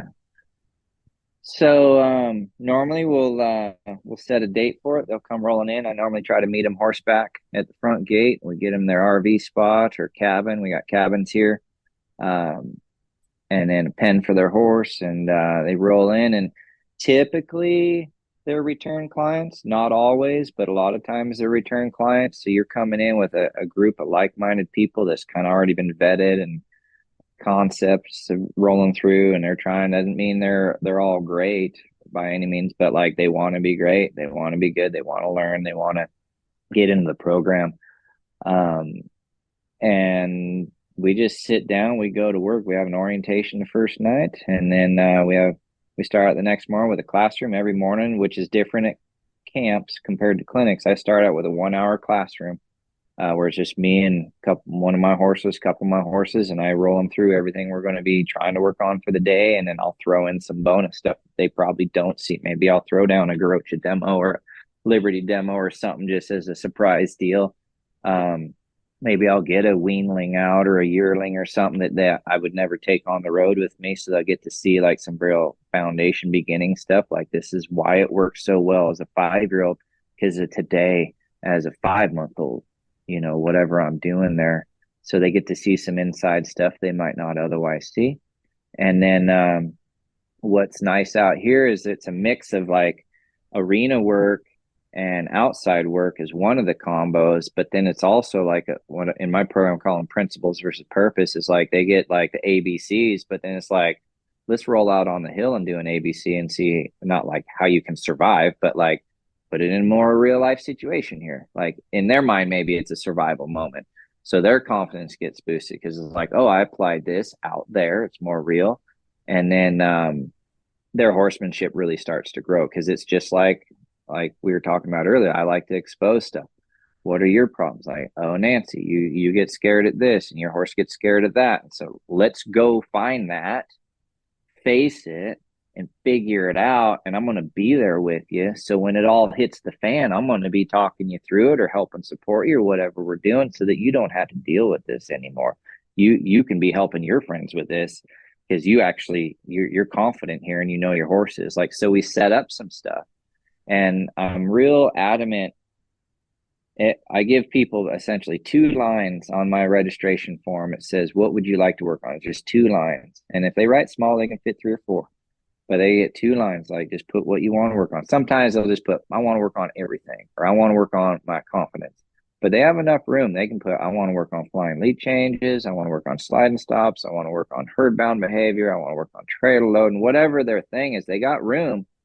And 99.9% of the time, every single person at the clinic, I will check off that whatever they put on that sheet by the end of 4 or 5 days, I will have checked that box, either fixed it or given them homework on how to fix it or a program to address it all the way through. And we're really big on that at the ranch, to do those things. And I'll drag the whole group. I'll be like, well, it's Nancy's turn today. She wanted to work cattle, so we're all going to go out and get the cattle. And they're like, well, my horse ain't ready. I'm like, great, we're gonna figure out a plan for you to get your horse ready. And I, well, Mom, I don't think it'll be any fun. I'm like, well, this is how it's going to be fun. You're going to get this fun part of here, like, or I don't want to do it at all. I'm like, that's fine.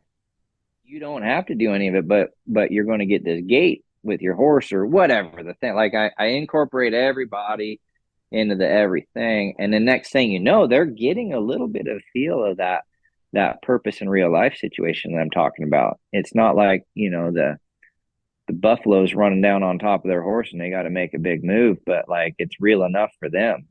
So they start going, oh, my horse is, I see, this is why he needs to actually pay attention and listen, and why I need to step in there and support him through that properly. So it sets up things. I call it like a learning environment. So when they come out here, I call it like the Horse Creek experience. I'm just setting, like, I honestly don't know what they're going to learn, what I'm going to teach, etc. Like there's obviously a foundation of stuff, but every week is so unique as to what they're going to learn and things. But it's really, I always tell people, it says, if you're in here with the right group, like it's going to be an incredible week. And so many people, they just like, I don't know, like I had one gal last week. She's just like, I think she's coming like 6 times this year. She started out kind of with a toe in the water, doing this, that, or the other as a referral from a friend. And now all of a sudden she's rolling in 6 times this year to camps and clinics. And she's just like, I am mind blown. Like my mind is blown every time I ride. And it's not, to me, it's not just because, like, yes, the information is good, but it's how she's learned to learn, how she has learned to look to the good side of things, the problem solving side of things, and how she's now riding a horse that she's confident in. But when she first started, her horse was a piece of junk, bucking her off, inconsistent, snorty, whatever, lack confidence. She didn't know what to do. She had shut down. Couldn't do anything. And she's made this evolution, right, to this other side. And, in her mind and a lot of other people's mind, what she says, she's like, it all changed once I came to the ranch. She's like, and she's always telling people, says, you think the clinic's good and you think you've learned a lot here. Like, I get that, but you need to go to the ranch. It's like your whole life will change out there. So I don't know what exactly it is out here, but I feel like mostly it's the combination of the people and the things that other people have taught me that I can introduce to these folks that builds it. But I just like I like knowing that I have a place and an environment that can push even just an ounce of the way I was brought up, the way I was taught, and the way that I learned into these people, so they can have that, just a small amount of that experience, because it gets them to that point a little bit where they are on that horse that is hooked to them and their mind operates in the right way, so that they're safe and focused and forward moving and proud of the things they have. Because so many people, and you see it all the time, they're big talkers, but they lack confidence. Their horses are inconsistent. They're scared. They're wrecking all over the place. Their horses are colicking and hiving and, running through fences and kicking the farriers and all these things, right, that don't need to be going on. So it's nice to have a pocket of people that that can dodge all those bullets, and it's a lot of, I think, how that's created is because they've come out here and they're just sticking with the program. So That sounds pretty nice. You mentioned cattle. I come from a cutting horse background, and the cow clinics are my absolute favorite types of clinics to do because, sort of like you said, cow is a great equalizer. There's a lot of people that have yeah, no what I call right now in their horse. So, like if you get yeah, reining people in right there, they're used to having lots of time to set everything up. They can see this coming 20 feet from now and so forth. And when you bring the cow into the equation, you don't know when you're about to stop. You don't know when you're about to yeah, turn. Like you got to yep, be reacting off of them. And if your horse isn't with you, it's going to become very evident very quickly. But that cow also kind of gives it all the purpose, and the horse can see it. I'm pretty shocked yeah, sometimes. One of the things I really liked about you when I had first heard about you is you were doing this roping off of this Friesian horse, and I kind of like that, the non-standard stuff that you do. We had a Shetland pony for the boys. She had more cow in her than an own son of smart little Lena. I mean, she was absolutely ate up with cow. I could let the kids ride around, even mama cows in pairs. And this pony she had a bubble around her that no cow was coming in. I mean, she just had this nice. force. So I love the cattle. Well, you talked a little bit about weanlings and all that. So are you doing some breeding and raising colts on the ranch there? Are you selling any horses, or sort of what's? Minimal, probably every couple of years I'll raise a baby. I've had some nice brood mares over the years. Like I have one or two nice brood mares. I've got um a little Pepto Tasmare right now that's producing some nice babies. I got three on the ground from her, and I just raise them for myself. Like I don't. I've bought a few horses through sales, like younger ones, yearlings, 2 year olds, whatever, like the futurity sales, and they're nice horses. But there's nothing like if a guy can get the time on them, there's nothing like having a horse that you've raised, and maybe I've only handled them 10 times before he's rode the first time or something. But it makes all the difference, I feel, and I don't know if it's the lack of handling or what, but like there's just a different feel in those horses their entire life. So I like having that, but I also need something that's kind of bred decent, short, compact, strong, mentally wants to just kill it every day and get down there and do the work and be there for you. So they don't all turn out that way. I raise enough that I might sell a couple here or there, but I raise them to keep them ideally, and then if I feel like they're better suited somewhere else, I might sell them.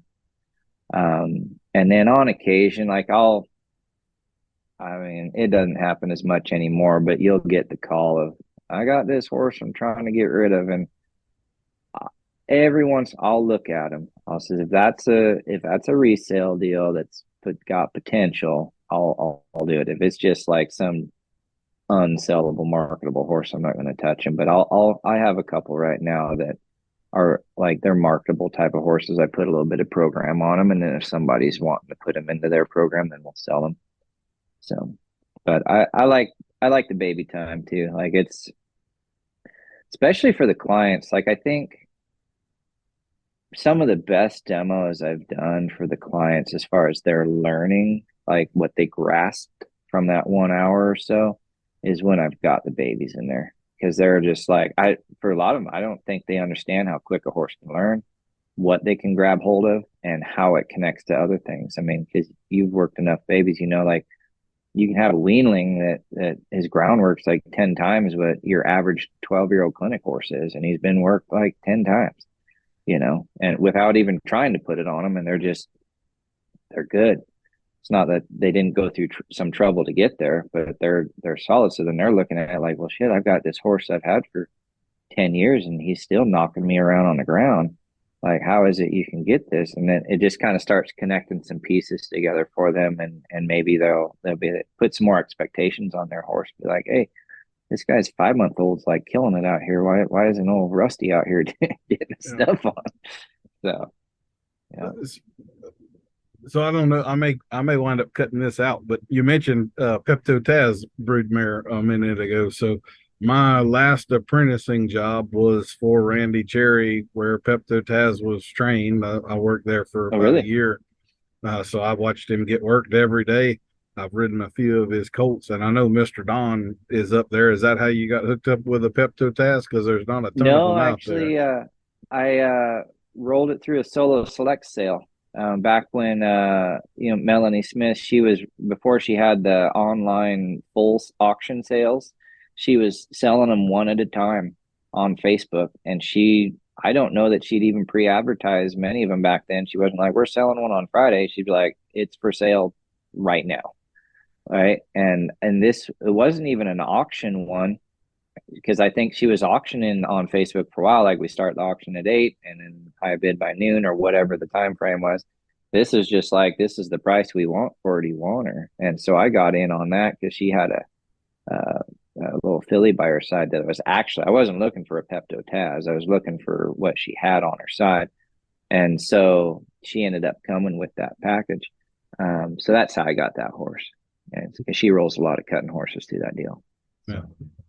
But he was an absolute freak. I can tell you, a lot of people don't know the difference in the performance horse world. You have a lot of pretty good ones, and then you kind of have to see that Mm-hmm. one that's got that extra something to realize, oh, there is another Yeah. level Yeah. out there, and Yeah.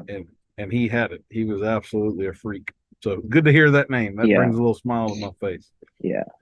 Well, Um, I like the offspring. Like, they're smart and they're talented, they're good, and she's been crossed on some good studs. So like, for me, like, they're going to be good clinic horses for what I need. They don't need to be a world champion or anything, but they do need to like be there when I call on them. So you said something else a minute or two ago that I really liked. I tend to really prefer bringing greener horses with me to do stuff because I feel like the I can bring my demo horse that does bridleless bareback and all of that kind of stuff, but nobody in the audience is ever going to handle a horse that broke in their life. mm-hmm. It's Yeah. Yeah. entertainment, but it's not realistic. But if I bring the Yeah. 90-day filly with me, then I'm probably gonna have to fix some stuff right there in front of them, and Absolutely. it's a little more realistic to what they're gonna have to do, and they get to see a taste of reality versus this manicured, groomed, perfect thing that's Yep. has no Mm-hmm. application to anything they're gonna do. So I appreciate that about Yeah. you a lot. Yeah. I like to mix it up. Like, if I'm hauling for a while, I'll split it. I'll take a bridle horse with me, and then I'll take a youngster that's coming up. And for the exact reason, like, I want them to see something that's not working as well as it will be, so they can see some of the process, because she's going to get tangled up or do whatever she does out there on occasion, and see how they work through it.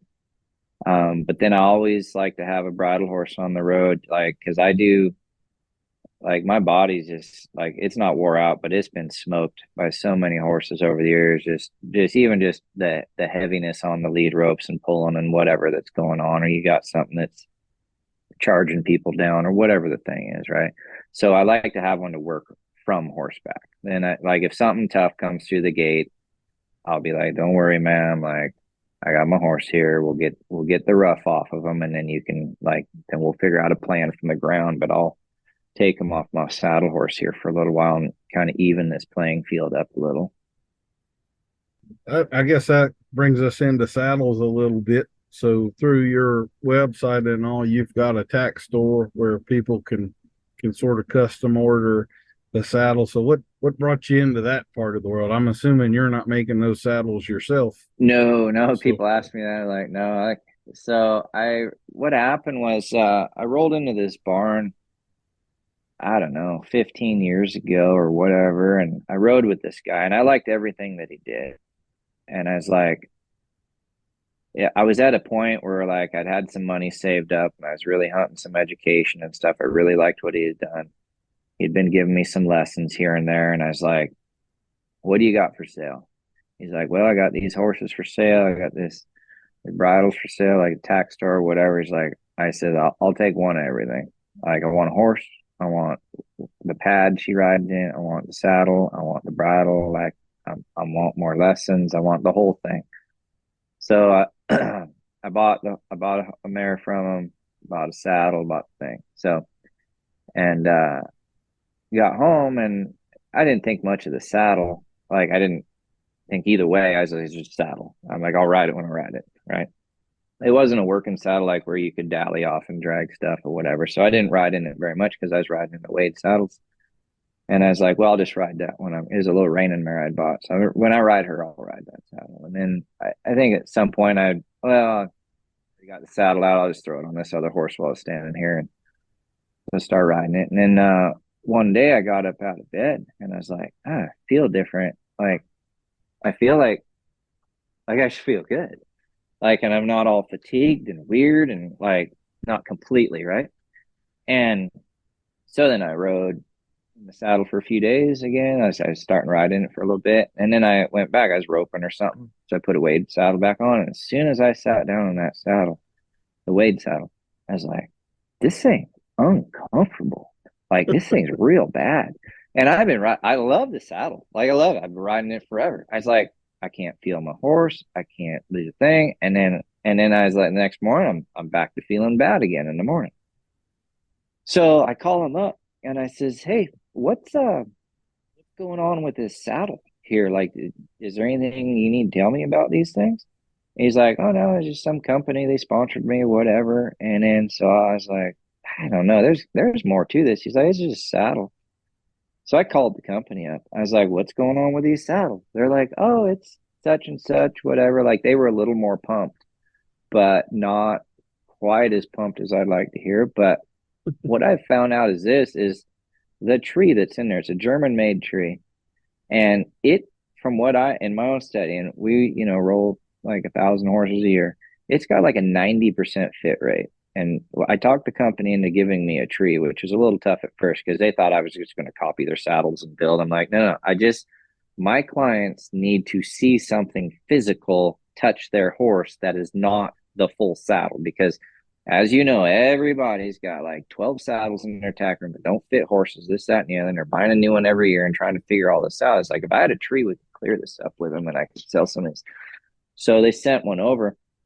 In all the horses I put it on, I would average, say it's about a 90% fit rate. And it don't matter if it's a draft horse, a half draft horse, a running horse, a quarter horse, a gaited horse. Like it does not matter. And if it doesn't fit great, it fits better or good enough to still perform well in. But it's got a flex to it. So that's why you can't like rope off it and stuff. So it rolls with the horse a little bit.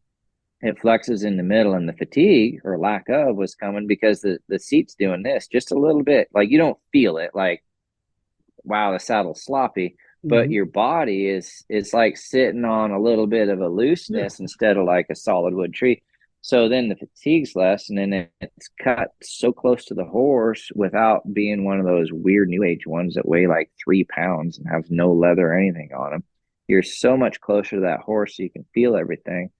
It's just been a game changer for me. I would say it's increased my trainability of horses and my rideability with the horses and how they feel like 30 to 40% real easy with these saddles. And that's the only reason I sell them to the clients is because I feel like it does that same thing for them. Like it gives them a better shot at things. They're call them 60 years old. They're, riding this horse. It's mediocre-ish or whatever. They only got an hour a day or an hour a weekend or whatever. Like they've got to be efficient with their time. They've got to be productive. They don't need to be fighting saddles that are slipping and falling and doing whatever the hell saddles do, soaring their horses up and stuff. So they can just like get out there and make beneficial time with what they have. So those saddles have been a game changer for me. And then because I order so many, I can kind of kick some discounts to my clients and stuff. So they're able to roll in on a pretty good deal with them when they order through me. But it's just like all the other stuff I sell. I only sell stuff that I feel like really, really will help the person and make things more beneficial for them and their horses. So my tack store is pretty small, but everything in it's like key, to the relationship. So. Well, I like that. So do those saddles actually come from Germany or it's just a German tree or? So the original mechanics of it was German, which to me I feel is more beneficial because they've been riding horses a lot longer than we have over there for sure. But the couple of the key players there moved to the States and they build them now in Ider, Alabama. out of a little shop there. And yeah, they've been real good to me though. They just pump themselves out like crazy. And then, the other thing that I liked about them that is different than a lot of the other new-ish saddles, like maybe in the gated industry or endurance or English or whatever their little offshoot is. I have yet to find a saddle that is kind of the new tech that also like $1 million riders ride, or top trainers, or like you don't see it. Like, it's a great saddle, it's the best thing in the world, but the engineer that made the saddle's telling you this, and he owns a 30-year-old Appaloosa in his backyard. It's the best thing ever. It's like, well, does it really work or not? Like, I get it works on your horse, but are you even riding your horse, right? We need to know mechanically, is this thing going to hold up? Is it suitable for horses? What does it do in high intense situations? Whatever, right? So because they also have a lot of big riders on these saddles, I was like, this is a shoe in. Like, those ladies and guys that are riding, like, they're not going to be riding crap. There's maybe other saddles they also ride in, but like, they support the Continental saddles all the way through. So Well, you've talked a little bit about some various learning resources, and it sounds like your preferred method of learning is face to face. So you seem to typically find a person who knows more about this or is an expert about this, and you hang out with them for a while and absorb what you can absorb from them. Do you have any other, like, books or anything that was pivotal for you in your learning, or videos, or anything other than the people part of it? yeah, like, I've read through Horsemanship Through Feel, the Bill Dorrance. I read Ray Hunt's book, flipped through some of the Buck Brannaman stuff. I watched oh my gosh, who's that guy that does all the storytelling? Oh man, I totally forgot. But his name always slips me when I hear it. I always know. But he wrote like 4 or 5 more like his upbringing. He calls it the old man in his book, like hanging out with the old man. But going through his series, a few guys. But it's honest. I'm not a big reader, unfortunately. I'm more the hands-on type guy, or maybe watch a video or something. But yeah, those books have been influential because it's the core, right? Like, in all these years, I maybe have adjusted a technique or an exercise or added or subtracted, but I have never stepped away from the foundation principles or concept. Like, I've never stepped away from that. And whatever's either come into this program is always fit the core concepts, which are in those books.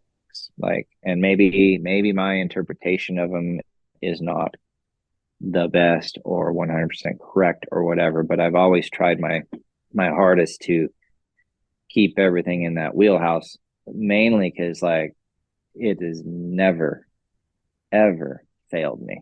Like, it has never failed me.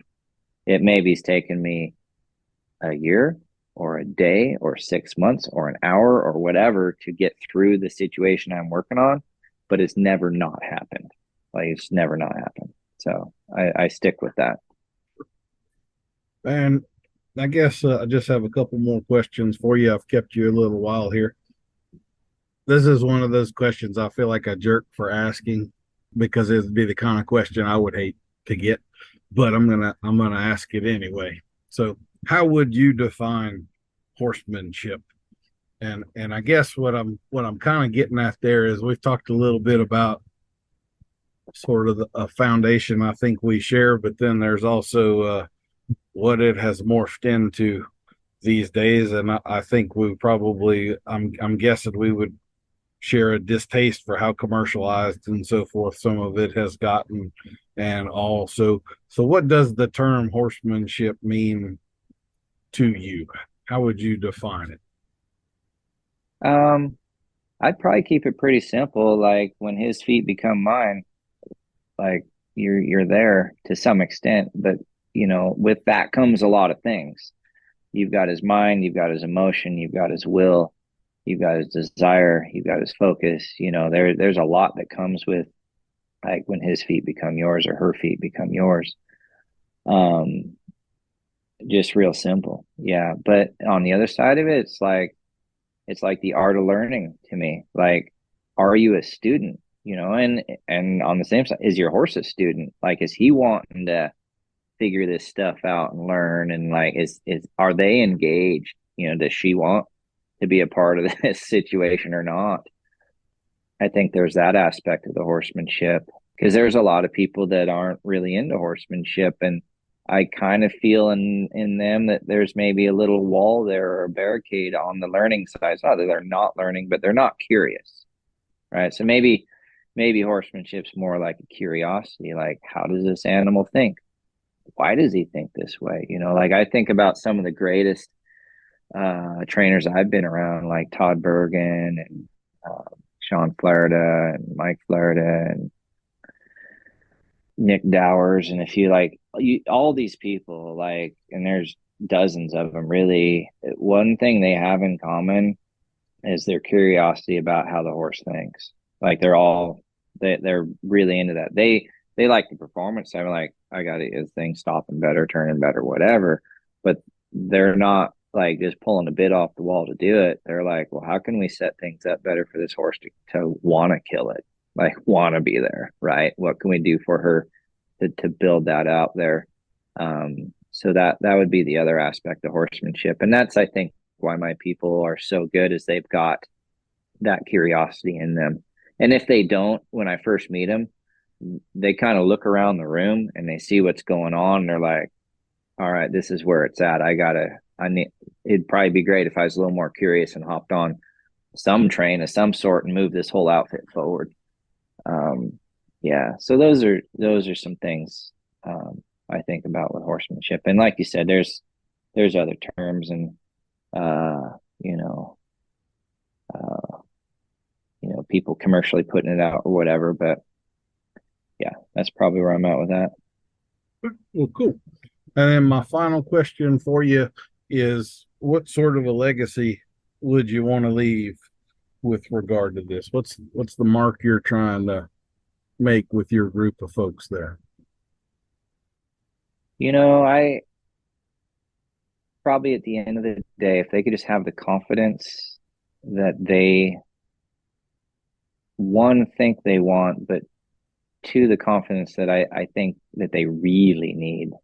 If that could be instilled in them down the road to where they're safer, they're more able, they're more willing, they have that curiosity that we just talked about. I think that would be the biggest thing. Is like, I just want them to be able to enjoy that side of life, I guess, because once they've felt that, like people like they love horses, right? Some of them, maybe they, for different reasons or different outlets, but we're all drawn to the horse, to like there's just something about them, right? Maybe it's a love or a desire or a passion or whatever the thing is, but it's one thing like to like a horse, but then it's another thing to like experience everything that horse has to offer, whether it's a lifestyle or the ride or the connection that they're achieving. And if I can be any help to that, to achieving that, because it's obviously they can't just show up with a horse, like go get a horse and not have help and achieve those things. It's just not happening. Maybe if they're 13 years old and they're going to be out in the backyard with that horse for 6 hours a day for the next 20 years, they're going to achieve a lot of things on their own.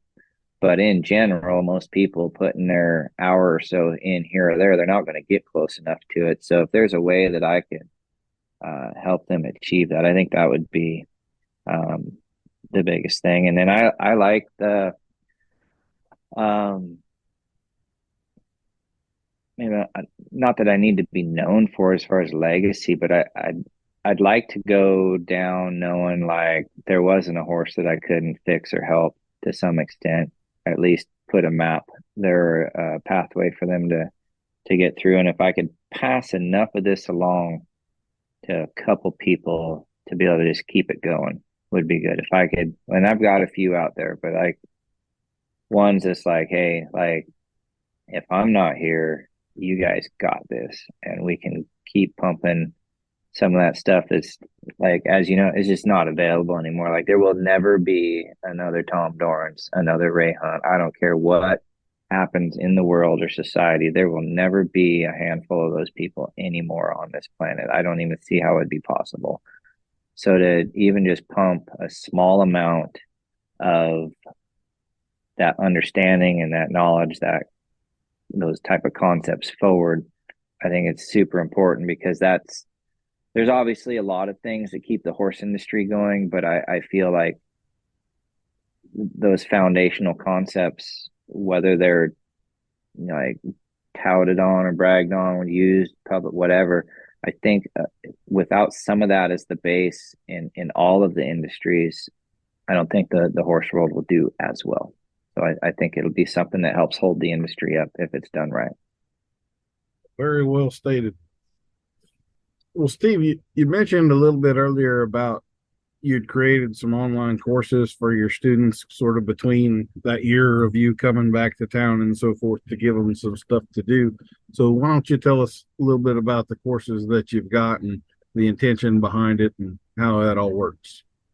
You bet. So I've got right now currently a couple different options for folks. One of them is a year-long or yearly membership, and it's got on it, it's a pretty cool deal that you can go in there and there's a bunch of videos on there, a video vault, but it's also laid out in like a beginner intermediate format where you can go in and start in one spot and just kind of work your way through, like as an evolution, just down this little pathway, and it's all laid out, and it helps people like, how should I think? What should I be thinking? What type of questions should I be asking? Where should I start with my maneuvers or techniques? Like where's the beginning? Where's the middle? And things like that, and gives them options and situations to work through, because a lot of times people, they just don't know. Like when I go to the barn, like what do I do when I'm done brushing him and bathing him and picking his feet? Now what? And how do I steer away from bad habits and encourage good habits and things? And then there's a levels program in there that gives you a certain series of tasks to do, that if they can complete all of those things, it just builds a certain amount of base and structure to them and their horses just by going through the techniques. And a lot of them aren't honestly that hard, but the combination of all of them is what builds that strength in the relationship. And then from there, they can evolve the relationship. So it's like a supplement to the clinics and camps and stuff, but it's something that can also be done on its own. And that's how it was set up. It comes with an instruction manuals and roadmaps and tasks, and you can score your level sheets and stuff. So it's kind of just like, if a person like cannot get to clinics, or it's a long time in between, it just kind of helps keep them going on their own a little bit. And then there's a community they can interact with. I'm on there all the time on Facebook. There's a Facebook group. You can interact. Hey, Steve, I'm having a problem. This is the video, or this is the situation. I'll get on there and help them. And there's enough students on there too, though. If I'm like an hour late to the party, there's probably already 5 answers on there. And I look at the answers, I'm like, these are pretty spot on. So there's a lot of good support that way, because, like I probably have access to, I can make a phone call or a text and get some answers for some pretty big people in the industry within probably the day or hour or whatever. But as a general horse person, I mean, if you're relying on your crazy neighbor next door, I mean, if they happen to be crazy, like you don't have a lot of help out there, right? You're like, they've been around horses their whole life, but they've only ridden a horse once a day or once a month for 30 years. Like their experience level is not enough to bail you out of your situation. So to have access, like just type it in there online or drop a video, and within a day or whatever, you got, at least you have some interaction and some ideas, either like, yeah, keep going. No, it's crap. Do this instead. Whatever it might be, that's priceless, and the like, when I think about it, it's like, and people are like, well, what's it cost or whatever? It's like, well, what's the cost of your wreck? Your horse, you got to hire somebody to take care of your horse. You're not working now. You're laid up in a bed. You're going to be limping for the next 6 months. Like, what are the costs of these things? So when you put it all back around, like it's a no brainer there for them.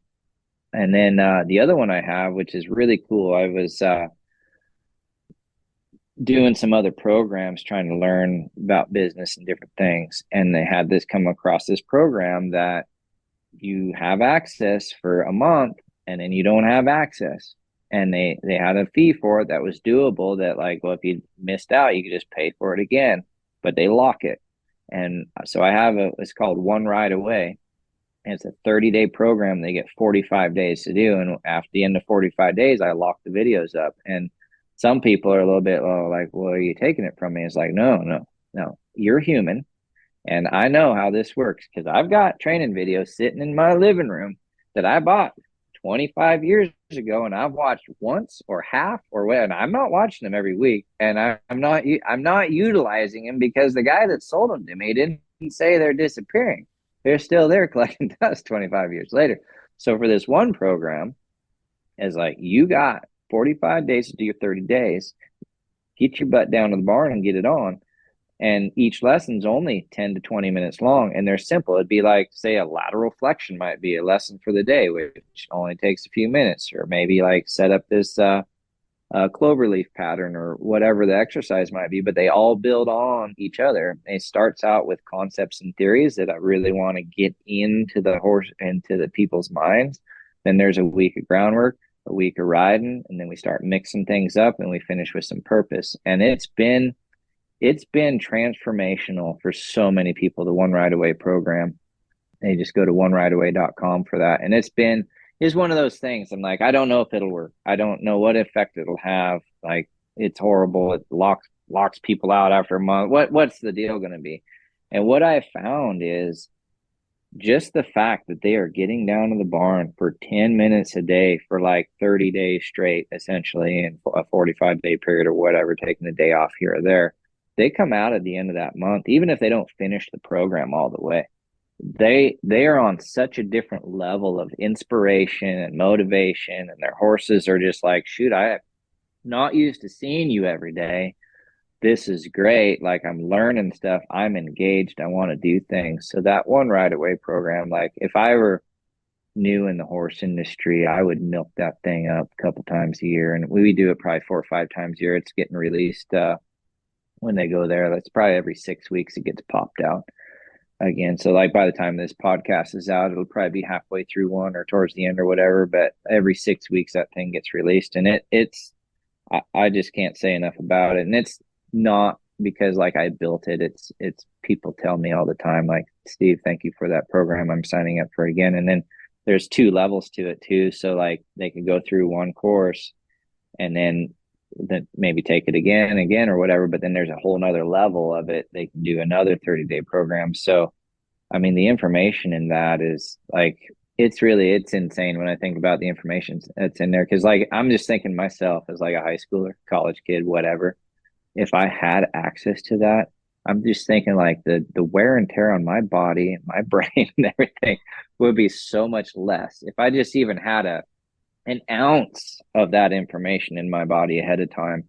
How much easier things would have been. So that's the main thing. And then hopefully by this winter, we'll see. Like, I was just every day I'm working on it. We're coming out with an app for your phone called the School of Horse. And it's going to be a combination of the One Ride Away, the Horse Teacher University. There's going to be a GPS riding tracker on there. There's going to be its own community within the app. There's going to be a way to store horse records and things for your personal stuff, schedule your appointments. There's going to be goal trackers. There's daily motivation and daily tips. And it's just, me like this huge little horseman site, my app for my people. But a lot of stuff packed into it. And if that thing hits the ground running, I think it's going to be really transformational for people, not just in a training aspect, but like a community aspect, mental thing to help keep you motivated.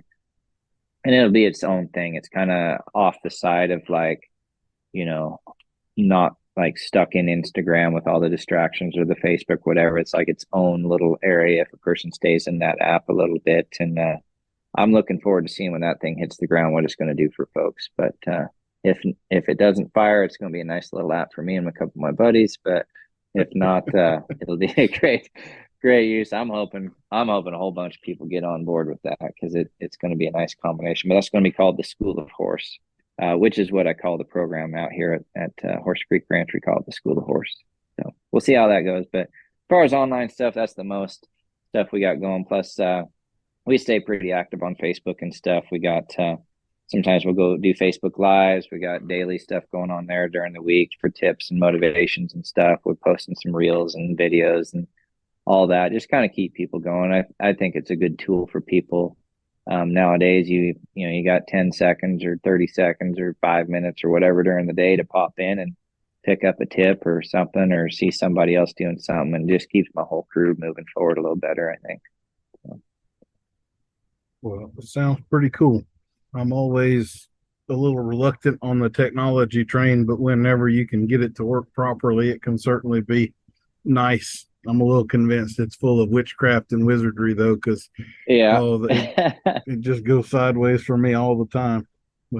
Yeah, I've been the same way too. I was a little hesitant at first, but it's kind of one of those things. It's like, the industry's changing, and there's different tools available, right? It's just like it used to be horse-drawn wagons, and then there's cars, and there's pickup trucks, and you got, your fancy custom truck pulling a nice trailer, whatever. Like, there's an evolution, and I feel like in the education series there with tools that are available nowadays, it's like, I think if it's done properly, like, because I've seen it on the other side, like when the client comes out the other end with the education, I went from like, I don't know, to like, this is a valuable tool if it's used properly at the right time. It's a supplement. It doesn't replace the one-on-one and the interaction with the horse, but it sure supplements it and gets them to a nicer place in a more efficient manner, I think. If nothing else, it's like a daily inspiration and motivation for them a little bit, so that they do get out there and hit the ground running when they do get out to the corral. So I like it. It seems like you have a very good way of organizing things and planning them out and all of that stuff. I'm a little bit jealous right now. Some of this I'm going, man, I should have thought of that, but you got it first. So anyway, and of course, as always, folks, we will have links to his website. Everything that he's talking about will be in the show notes, so you'll be able to go right there and find the programs that he has just discussed.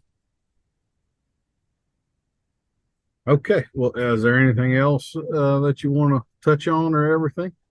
no, well, maybe I just want to, for any of my clients and stuff that are listening, just a big thank you to them for their support over the years, and for trying so hard, because without them, like, none of this would be possible. Like, I'm just kind of a guy that likes riding horses, but it's been pretty cool having all these people along for the journey, and just building good horses and building good people. And it's been, we talk about like me teaching and me doing and all this, but really I'm the probably the biggest student each clinic, from the horses that are there, from the people that are there. And I almost feel a little,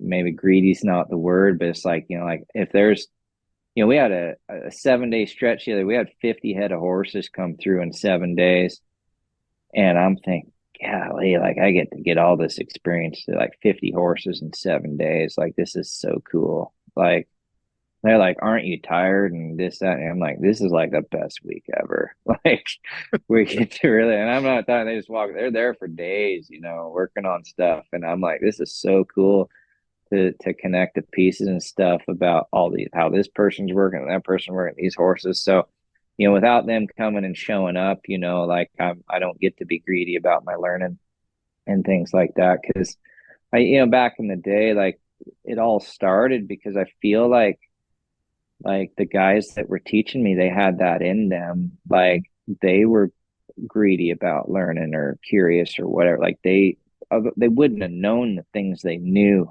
if they had not invested like an incredible amount of time learning their trade, practicing their trade, and like just sheer numbers of horses. I mean, they're working tens of thousands of horses to get the knowledge that they've had. And so to just be able to kind of keep that ball rolling and be able to experience some of that things, because when I first started out, as I like in college, I was like, I wasn't in a hurry, but I was like, I cannot wait to turn around, when I'm 50, 60, 70 years old, and have at least the possibility of some of this knowledge that these guys have. Like I obviously don't have it now at 20, but I want to be able to turn around at that age and look back and be like, this is cool now. Like I have a certain amount of understanding where like this world is just great, because where my clients are at, a lot of them in the beginning, as you know, they're just like, it's an unknown world. Like, how do I do these things? How do I stay safe? What do I do? Like, is there just so many unknowns, and the fear and the frustration that they have? Um, like I just want to be able to get past that and be able to look back. And it's been cool because of them that I am to that point where I'm looking back on a lot of things and be like, this is a good spot to be in right now. So just a big thank you to them for all the things they provided over the years. Well, sounds like you have a pretty cool customer base over there. I'm very jealous. Louisiana people suck, man. I need to move to Washington. Well, you got to build them. You got to I'm build. I'm a big fan. You got to build those people. So I probably, what I need to do is I need to come out with a program on how to build a client. I don't know how it's done, but I'm sure I could figure it out. Like this is the process, because I totally get what you're saying. Like some people, like, I don't know. And I have a few of those clients, but I tell you what, like I've tried to figure out a way, like, how do I get Nancy to be the coolest gal on the planet out here? Like she might suck when she comes in my mind, but like, what are her good attributes? What is she like here with her horse, and what is her goals, and how can we get her like knocked off that other boat and over here where reality is? And then once they hop on there, man, like if I were to meet them on the street or deal with them probably with any in this industry, I probably wouldn't get along with them at all. But once I get them into that arena and 2, 3, 4 clinics under their belt, like I love the hell out of those people. Like I don't know what it is, but like they transform just enough. They're still themselves. I haven't changed them, but like they're on the train. And you know, like when I start in on something like a horse or whatever, they're like, instead of like, oh, I can't, like, why are you using a stick? And why is that horse sweating? And why did you stop? All these is whatever questions. They're like, in about 30 minutes, it's going to be freaking sweet. I don't know how he's going to get there, but like, this is going to be real good soon. Y'all just sit down, grab the popcorn. It's going to be good. Yeah, like they understand the process. Like yeah. they may not know what's going to happen, but they know it's coming. And they're like, this is going to be good. And I'm going to learn how to do this too. Cool. So, yeah. Well, Steve, I absolutely appreciate you coming on. It's been a pleasure to talk with you. I truly hope we get to ride together somewhere down the road. Yeah, that'd be great. I think we're pretty similar in a lot of ways. So anyway, I do appreciate you coming on. And like I say, folks, will have links to all of his stuff in the show notes. So. We'll see you next week for another episode of Adult Onset Horsemanship. I've been your host, Daniel Dolphin.